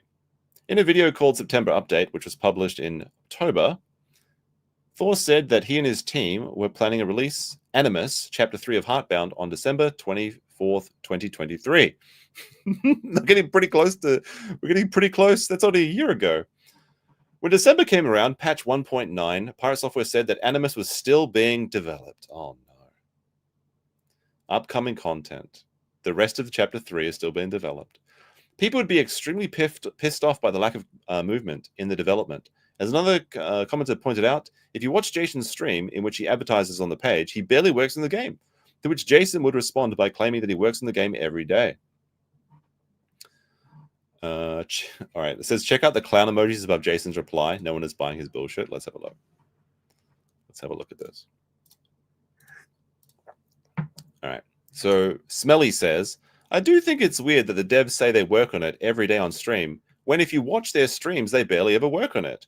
Then they explain all the other stuff they do off stream, and it makes me wonder now how they have any time left over to work on the game. I'm really hoping it come out soon, because the dev said it's supposed to come out this year, and I'm honestly skeptical. Also, to clarify, I am 100% for devs taking as long as they need to work on the game, but it's a bit different when you release a game in early access, and it's been in early access for 6 years now, and this was posted last year. It's been in development for 6 years, and people have paid for it. You should be working on it to get it done as fast as you can since you decided to release it in early access. Now, if it wasn't early access, I wouldn't have a complaint. So PirateSoftware can responds, but he's getting clown react emojis. Very sad. Last week, I went to the Streamer Awards, hosted by Twitch rivals, competed in block wars, finalized the formation of our corporation to hire the moderators full-time, and finished inspections on a new house so we can expand the ferret rescue. There's a lot going on currently, and despite that, I have still managed to finish up the entire environment for the last area in Animus, most of which was done on stream. Perception is not reality. I work on Heartbound every day. Oh, look, I'm way too busy going to awards ceremonies and hanging out with block wars. I gotta start paying the moderators for my Twitch channel, which is exploding, by the way. Now, as it happens, before when I was setting up this stream, I went to his stream to see what he was talking about, and he was literally talking about how Heartbound wasn't finished. He was talking about it even this evening, and he was saying like, look, dudes, the Twitch is exploding, and I've got to put some priorities first, right? And unfortunately, that means the game's going to be delayed and people are going to be grumpy. Which is just the slimiest behavior. Like, if you take money from people in advance for early access, making a Kickstarter, right? People have already paid for the game. You haven't delivered the game. Like, yeah, it's nicer when you can make more money on your stream than in your indie game company. That's a hobby now, apparently. But they paid for something. They should receive something, okay? Is this his 5K locals gift? It actually is. When you think about it, it is like a 5K locals gift. Because the goal was 5,000, right? This is the $5,000 goal. Can we hit it, chat? Oh my goodness. What is it about 5,000s and swinging? It's all... Life really is just fractals, right? Everything. Recursion all the way down, right? All right.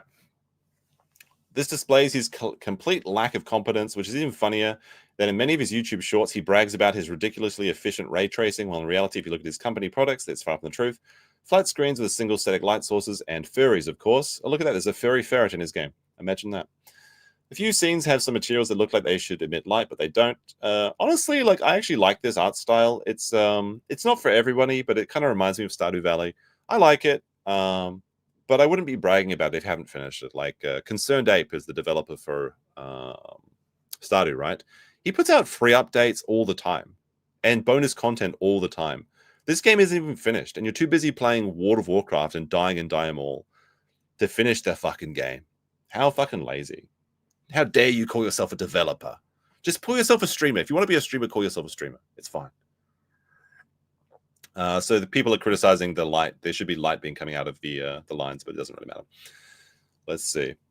They're just criticizing his dynamic lighting. Let's see. Again, furries, but more importantly, this just looks like a cheap bloom filter to me. Now, technically, it could still use ray tracing, but it would be vastly easier and less resource intensive to use baked lighting, which is probably what he has done.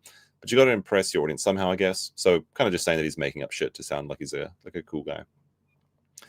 With this kind of skill, he has an ego to give out his professional take on the gaming industry. Take a look at his take on regarding timed exclusivity for video games. He has them. All right. Well, let's take a look at. Let's see the word of wisdom from PirateSoftware. Let's see what he's saying. Timed exclusivity is good. Oops. Hold on a second. Let me give this a second to load up. Timed exclusivity is good for games. So if you have a game that goes on a platform like Epic for 6 months of timed exclusivity, the game almost always comes at the other end better. And the reason why is because they get a shitload of money. They put their game effectively into early access. They soft launch it to a smaller amount of people. Everyone doesn't pay attention to it because they're like, time exclusive, And then when it fully launches on other platforms in its like pure fantastic state, it kicks ass. And a really good example of this, every single time we talk about this, it's Hades. Hades did this. It was on Epic for 6 months. They got 98% positive on Steam. So like this is a really good example of like timed exclusives are good. Timed exclusivity is good for. Is that a good example though? Like, it's a pretty bad take. All right, let's see. Another example of his incompetency is his campaign Kick the Spy on April 2017. Joseph Cox of 404 Media released an article where he wrote about spy.pet, a scraping site that has a database from the publicly available Discord chats from various servers. He complained that a group of boy-hungry pedophile groomers referred to as the queer community in this article for some reason were unjustly targeted and tried to blame Kiwi Farms for it. Jason, in his ultimate wisdom, decided to start a campaign to take down the website. Wait, really? He tried to take down Kiwi Farms? How's that working for you, buddy? Oh, no. Oh, no. Discord, unlike other messaging apps, is not encrypted, which is why it's easier to scrape the chats from the servers. But despite this, people blame the website and not Discord itself. Jason, as a professional in his field, should have been more responsible with his messaging and should not have left and should have told people instead to switch to an app other than Discord. This is true. You shouldn't say anything in Discord that you don't want people to see one day because Discord is very unsecure. Jason has this thing. Before he states his professional take, he first needs you to know that he is a professional. He has 20 years of experience. So let's see. And a lot of his YouTube videos start like this as well. From the armchair experts in the comments, I am an actual expert in this field. I have been in the gaming industry for 20 years. I was the lead application security at Blizzard Entertainment and senior red team specialist for Blizzard. I have 3 black badges in DEF CON. And my last job was a hacking power plants for the United States Department of Energy. Over my career, I've formed detections that have led to the banning of over 2 million accounts. This is 100% my wheelhouse. I know my ship. Stop fighting devs. They are your allies. But they weren't your allies, actually. He's a very anti-consumer, as we're going to find out. Gamers rise up.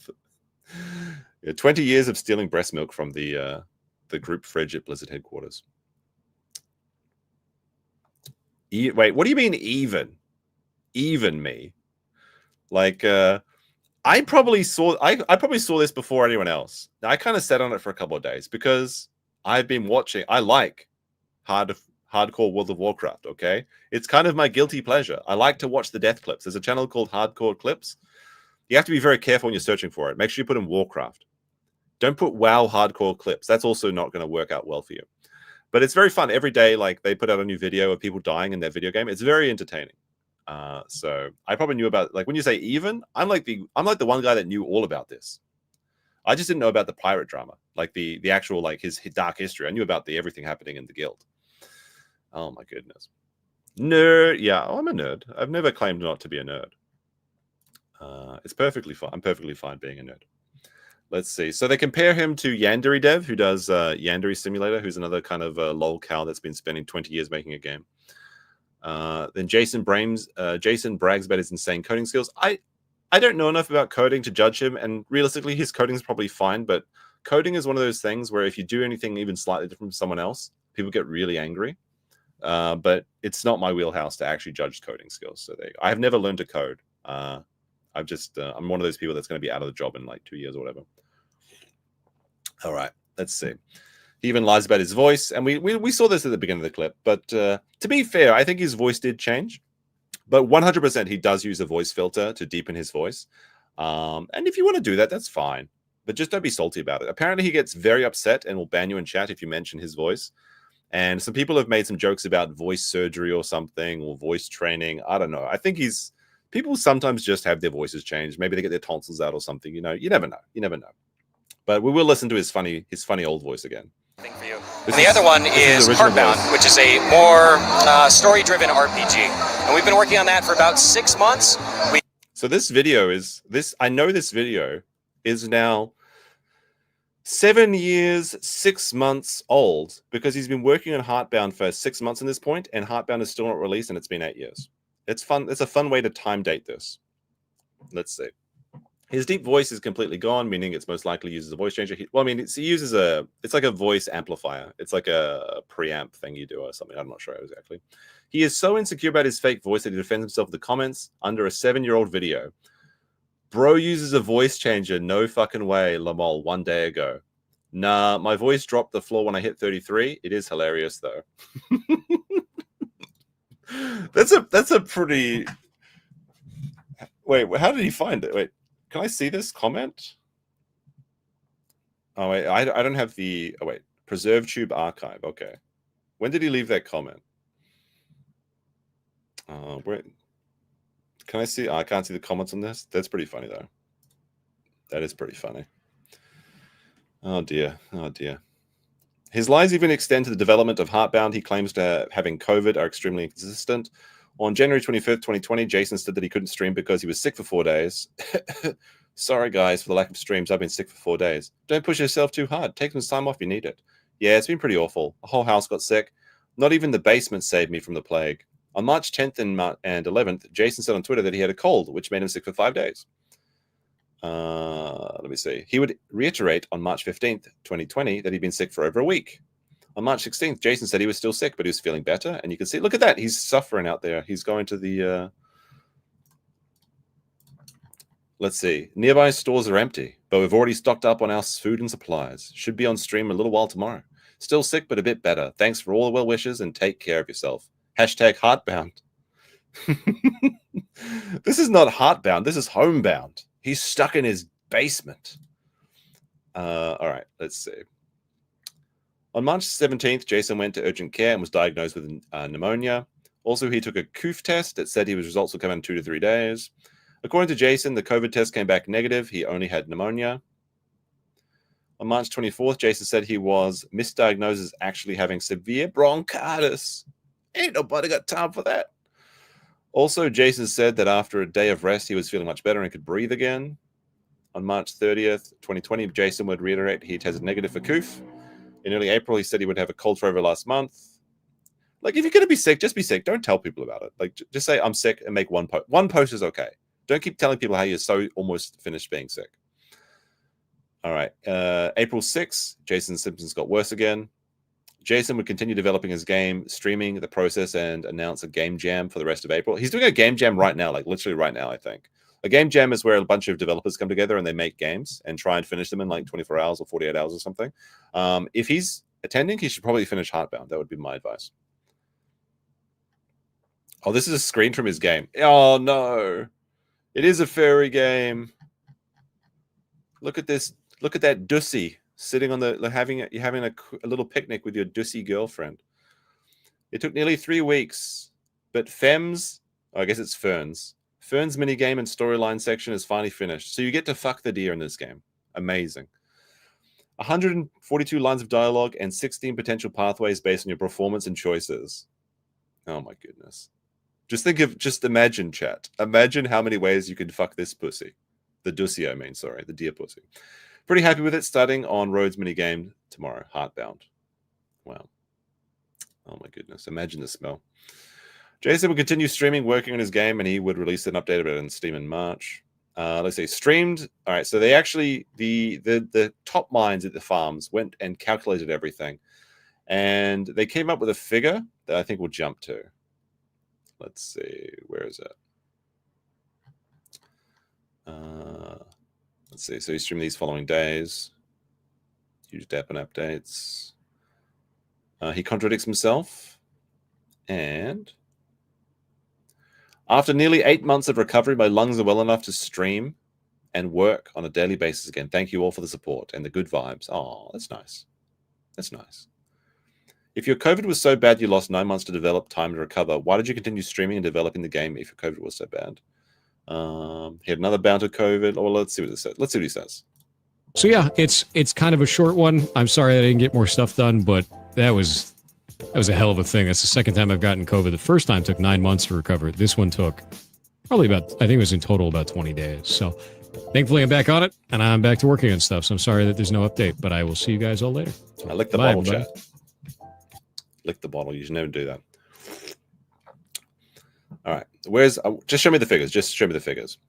A user, a user called Oritachi Farms, Oritachi Farms de Noteru, which I think means farms are rising. Or we the farmers are rising, has gone out of his way to calculate the amount of time Jason put working on Heartbound on his recent stream since he started his work very hard off stream, and he discovered the shocking revelation that in 164 hours of streams, only 15 minutes were spent programming Heartbound.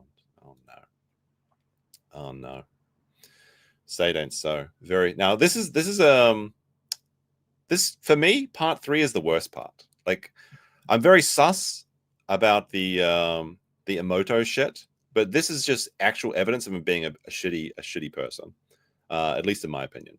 So Jason being PirateSoftware. PirateSoftware versus Ross Scott.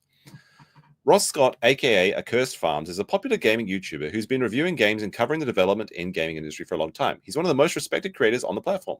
One of the things he's been talking about for a long time is dead games. The games you can't play anymore, not even through piracy. So if you imagine Mario Kart, imagine like Mario Kart was only on all the Nintendo 64s. All the Nintendo 64s break and you can't play Mario Kart anymore. That's a dead game. So one way you can preserve these games is through emulators, ROMs and things like that. Now, does that violate copyright? If a game is no longer possible to play, if you use some sort of emulation or some sort of piracy, does that constitute copyright protection? Copyright abuse, sorry. Because you paid for the game. Even if you pay for a game, especially online games like World of Warcraft, for example, when Blizzard shuts down the servers, you paid for the game, you bought the game, but you can no longer play it. Is that fair? This is the question of dead games. And I feel very strongly that you should. If you paid for it, you should be able to play it, whether it be through your own emulation or through modding or ROMing or whatever you want to do. But this is what this guy is campaigning for. And I think that's a good cause, personally. Because there's a lot of great games out there that I would love to play from my childhood. And like I said, I did pay for them, so I would like to be able to use them. And like I'm thinking of like old MS-DOS games. I'm very, very fondly remember the old Space Quest games, the old Sierra games. There was a game which is, I think, a derivative of Dungeons and Dragons called Spelljam, Pirates of Realm Space. That was a really good word. Abandonware, yeah. Well, it's a question of the legality of abandonware. There's a difference between things that have been abandoned and dead games, because some people still hold copyright license on some of them. One of the things he's been talking about a long time is dead games, the games you can't play anymore, not even through piracy. He's advocated for developers to leave the games in the functional state even where the devs completely abandon them. The devs should give the players the tools, at least, to host their own servers to play the games they want. For this reason, he can create a campaign called Stop Killing Games. So this is particularly in online games, because if you're playing a game that's based on servers in like again, I'm using WoW for this because it's the most relevant example. Blizzard has like the secret code that they have on their home servers, and then you have the code on your console, and you have to communicate with their server to play it. So if Blizzard is going to shut down the game one day, they should release the keys and let people be able to make their own private servers, essentially. And this does happen, by the way. The private servers were very popular for classic World of Warcraft, which is what actually started this all in the first place. The hardcore anniversary servers, all these, like the classic reboot, it all came because people were so invested in these games they couldn't play anymore because the game moved on in the storyline and the timeline. So what would the initiative do? It would require video games sold to customers to be reasonably working state at the time of shutdown and end of support, prohibit any requirements for games sold to customers to be to connect to the publishers or affiliated parties after support ends, require the above to also apply to video games that sell game assets or features, microtransactions to customers. What the initiative would not do: require publishers to give up intellectual property rights, require publishers to give up source code, require endless support, require publishers to host servers, require publishers to assume liability for customer actions, interfere with business practices in any way while a game still is being supported. However, Jason, PirateSoftware, took offense to this campaign and heavily criticized it on his stream while completely misunderstanding what the campaign does. So that's 17 minutes, so I guess that's too long to say. Ross would then respond to the live stream. Hi, this is Ross. The guy in the video responds to you, responded at 10 minutes 40. Oh, okay, there's a timestamp here. Oh, no, wait, that's the live stream timestamp. That's not going to work on this one. Based on your response, I think there's been a combination of a values clash and a misunderstanding on much of what we're asking for. For example, WoW would likely be exempt from this measure since it's considered under the law as a true service. In other words, the customers is told explicitly when their service ends at the time of payment. Most live service games do not do this, which could run afoul of EU law. There are many other misunderstandings in your video. It's clear you hate the initiative and doubt I would change that. But I would encourage you to at least hate it for what it accurately is. We obviously have very different perceptions on the likely outcome of this. I think those details influence that. That said, we also have values clash. You stated repeatedly that a game being permanently disabled is not a problem. This is where we clearly disagree. You're actually the most high-profile person I know of to be adamantly against what you're doing. If you're interested, I'll be fine with having a discussion with you where we could at least clarify things, but your choice. Something interesting while diving, take a look at the comments on that stream. Most of them are days old, yet Ross's comment should be 3 days old. It could not be YouTube deleted it, but I'm pretty sure he mass deleted all the comments from the stream. Wouldn't surprise me because he reported over 6,000 people. So here is him responding to the initiative, calling it disgusting. All right, we'll take a look at this. All right, so here he's got his little fairy boy out there. Let's see what he says. Let's see. Okay, let's see, chat. I've gotten a message. Ooh, message. I got a message from Ross, who's the person behind the Stop Killing Games initiative. This is Ross, the guy from your video responded to at 10:24. Oh, why did I bother reading this if he was going to read it? Based on your response, I think the problem. It is not a live server. It's clear, Ross. All right, let's see resets. There we go. Likely is the problem that I have with your statement there. In other words, the customer is told explicitly that their access ends at the time of payment. Most live service games do not do this, which could run afoul of EU law. Most is patently incorrect. There were many other misunderstandings in your video. It's clear that you hate the initiative, and I doubt I would change that. That is correct. I would encourage you to at least hate it for what it accurate is. I do. We obviously have very different perceptions of what's likely outcome of this. I think those details influence that.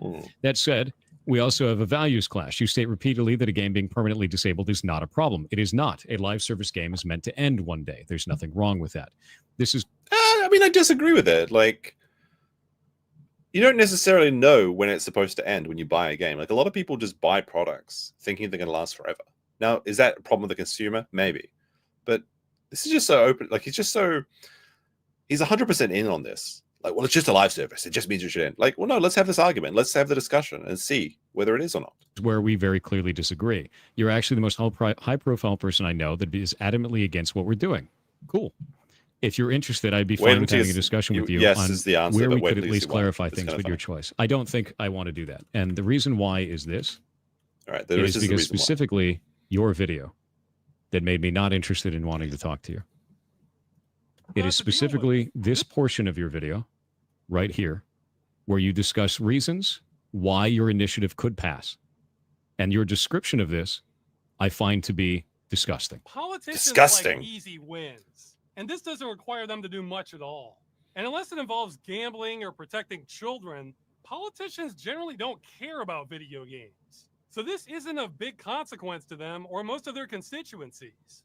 EU law is already unclear on a lot of this practice anyway, and we would be making it easy for them to settle it. It falls in line with other consumer practices. You know how when you buy something, you're generally allowed to keep it?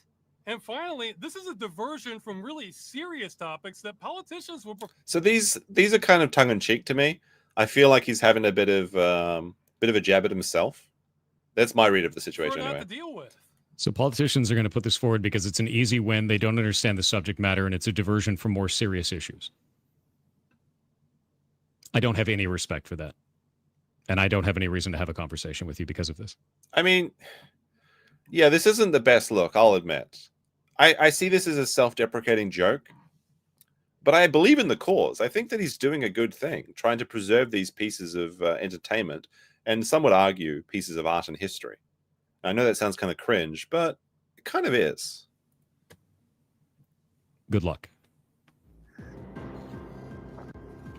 All right. Then he goes back into coding his game, I guess, for 5 minutes. Then there's some chat logs. Let's see. There were some people mocking him. There was a bit of a parody video. I'm not going to play the whole video, but there's one part that's kind of good. I think it was this part. Was it this one? All right, well, I'll play from this part. You experienced it, and then the game was over, and eventually the community dies, and we turn the servers off, dude. No. Own nothing and be happy, chat. You're going to kill the entire live service industry by doing that. Shit, Negro. That's all you had to say. So Pirate is very concerned about the live service industry being destroyed. There's also a bit of a funny meme here that I'll include. I signed the Stop Killing Games initiative. Peter, that's going to kill the entire live service industry. I told you I signed it, Thor. You don't need to convince me. I like that. That was pretty good. This one's pretty good too. This is a pretty good meme. I like this one.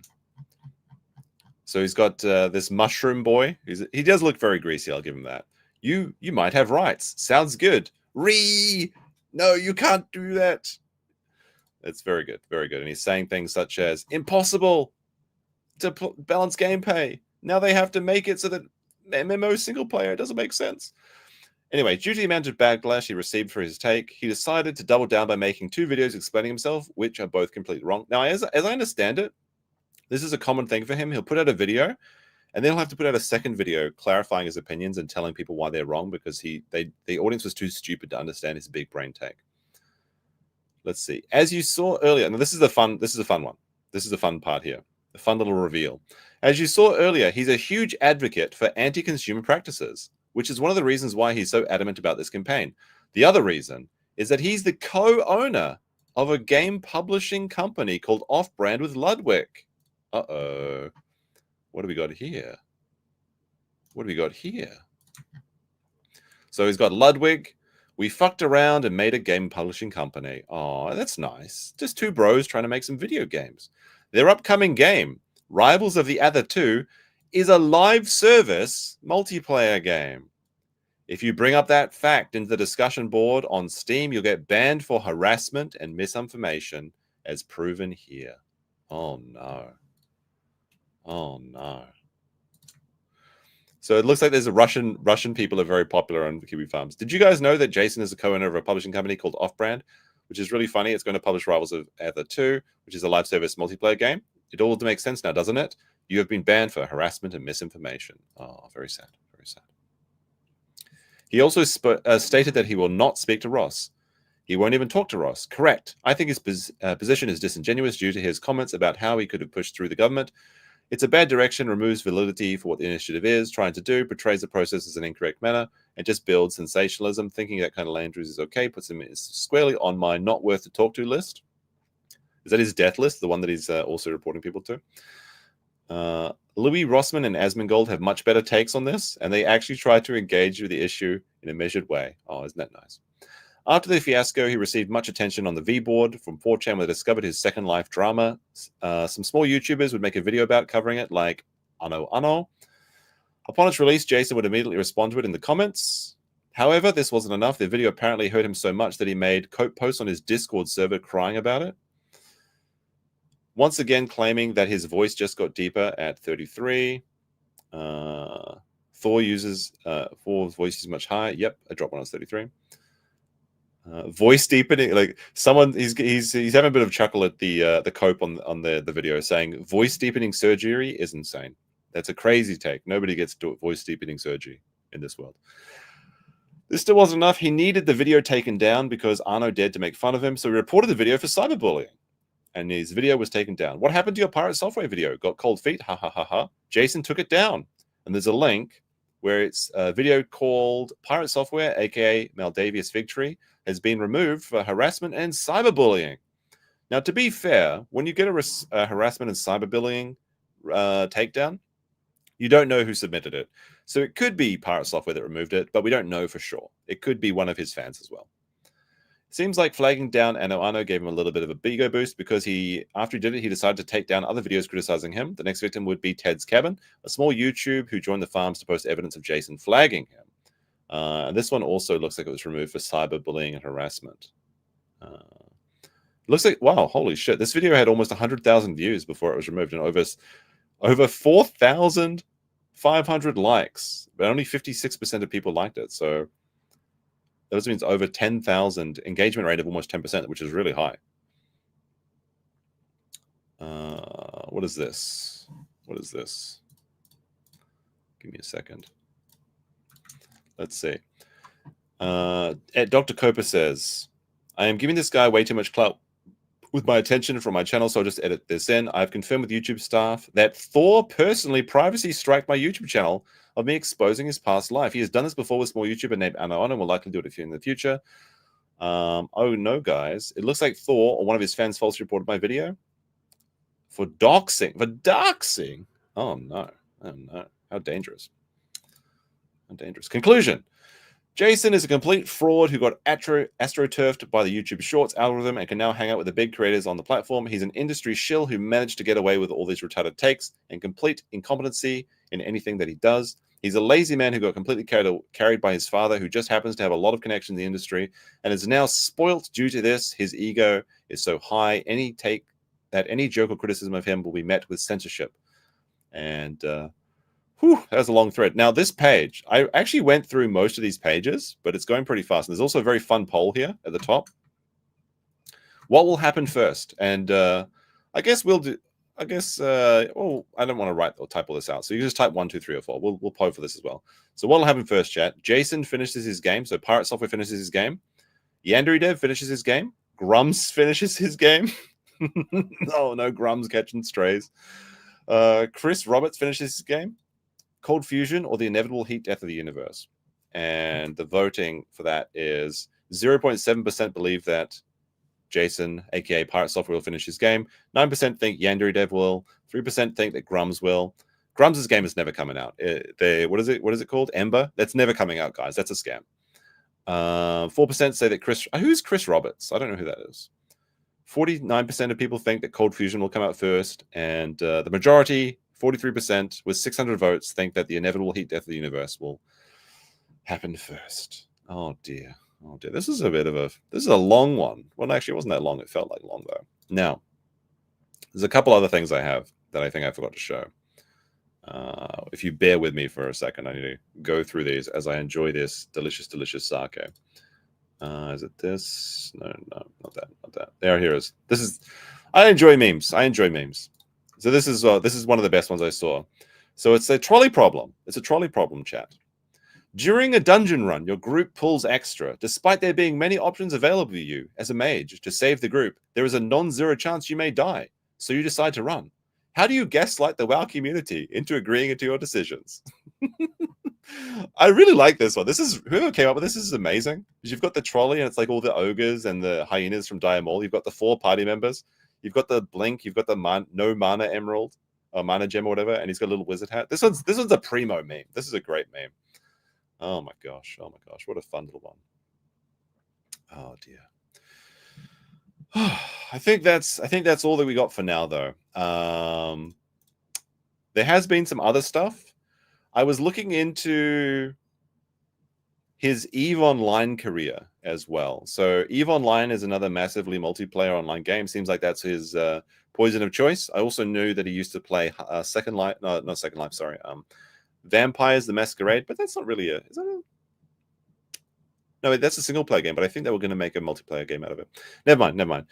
In his EVE Online career, he was a bit of a shitter too, and he got a lot of hate in the community. and apparently complain to the devs all the time when they fix something. But we might have to. That's like a whole other kettle of fish. It was already going to be too crazy if we get into that. EVE Online is a second job. All online games, all massively multiplayer games are online jobs. EVE Online is especially a job, but it is what it is. Vampire the Masquerade is a legit. I don't know, it is. It is. It's a great role-playing game. There's a lot of cool mods for it too. They were going to make a multiplayer, like an MMO out of it though, which could have been interesting. Or maybe they did and it shut down very quickly. I can't remember. Online jobs you don't get paid for. Well, I mean, if you're making furry suits, you do get paid for it. And if you're selling gold on WoW, you can get money for that as well. The people that do EVE Online, they were making quite a bit of money too as well, because they would sell in-game currency for like real. It's called like real money transactions, RMT. So people do make a lot of money playing these games. The majority don't. The majority just play it though. All right, there. I think that's all I've got for you today, chat. Oh, yeah, I missed this one. Sorry, Grimsbar. With the Grimsbar with a 5 says planned obsolescence is illegal. Games as a service is planned obsolescence, in my opinion. I agree. I agree in that way. What is this? Did Blizzard fuck up the launch of Battlegrounds on Anniversary Surveys to cover for Pirate being a scumbag? I heard about this. I heard that they linked the hardcore, it's not the hardcore, sorry. They linked the Anniversary servers with the Season Discovery service. So there was like a bunch of GigaChad powered mages going around just destroying everyone, but I haven't seen any clips of it yet. I've been too busy, unfortunately. Extreme with a 50 says, are you going to cover the Asmon Elon shitstorm too? Maybe. Are people interested in that? Do you guys want to hear about Elon Musk and Asmongold? Basically, what's happening there, like we can quickly talk, we can give a brief overview of it. Basically, it's come out that Elon Musk is most likely been lying about being a gamer. If I go to Elon Musk, I think he's posted this pretty frequently, right? So Elon Musk has been posting screens of himself playing like Diablo and shit. And then he did Path of Exile, which is a new game. It's a similar sort of game. See if I can find this. Maybe he deleted it, I don't know. Maybe it was down there somewhere. He posts so much. He posts so fucking much. I guess he does spin all day on the platform. But anyway, he pretends to... He's been pretending to play this video game for a long time to try and impress the chads on the internet that he's actually like a real gamer boy or something. And it turns out that like experts at the game were analyzing what he was doing, and it seems like it's almost certainly he's been faking it for money. And Asmongold actually messaged him and said, like, bro, don't you think like 97% is like flying too close to the sun? Like, you got to tone it down a bit if you're going to fake this. And then Elon Musk exposed his DMs with Asmongold, where Elon Musk got confused because he thought that Asmongold had like... Asmongold said that he had editors, like YouTube video editors. And then Elon Musk thought that that meant that he has like editors, like the New York Times has editors that like have to oversee everything. And he's like, Asmongold's not a self-made man. He has to yield to the commands of his elder, like something like that. So basically, the long short of it is that as Elon Musk has been faking that he plays video games really well, and he's very mad at Asmongold because Asmongold didn't start streaming to Twitter. And he leaked their DMs. It's an actual spurg out, and it's so stupid, and it's just embarrassing. Like, why would you do it? It's such a bad look. It's really funny how like the public opinion of Elon is really shifting. Like, everyone used to like him, then the left really liked him, then the left started to hate him, and now kind of even a lot of people just don't like him anymore. And then like oh wait, I forgot. He also removed Asmon's Twitter verification and took away his gaming tag as well, which means he can't earn money on the platform by streaming video games. It's so petty.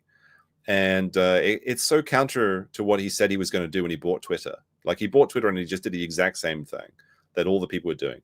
I will admit though that this thing that he linked recently. Oh wait, here it is. This is the DMs that he leaked with Asmongold. So Elon's in blue.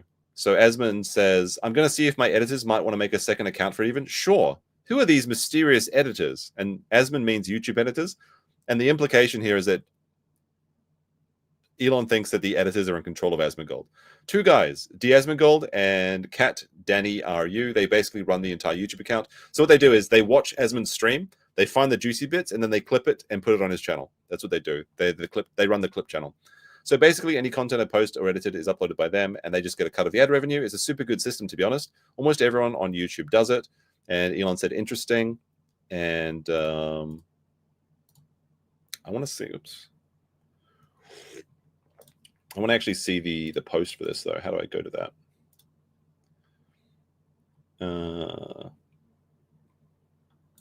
It looks like Elon has removed the thing. Oh, wait, here it is. And they've actually, it looks like Elon has received a community notice. Oh no, Elon got community noticed. It says Asmongold streams on Twitch, then allows editors to cut and edit his content for short content on YouTube.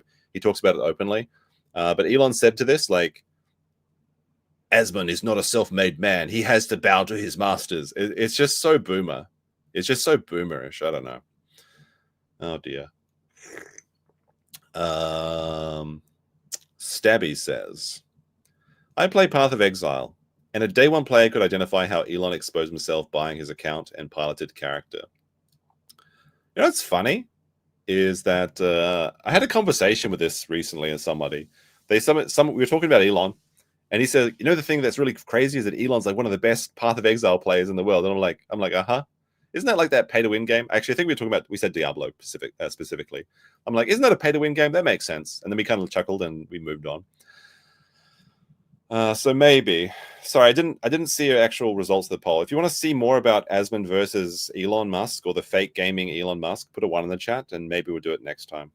I need to go over these. I need to go over Nick's transition tattoos at some point. Hold on. I'm very mad because after I finished streaming, there was a very funny post. And I tried to share it, and somebody got to it before me. It was Parallax. How do I open this? Sorry. I'll just open another window for this. There we go. So this is a very true and honest edit. I don't know, like there's a bit of a detail. There's a bit of a detail here you guys might not have missed. But so you see this is a very real tattoos of Nick Ricato. Do you guys know what these are? These symbols?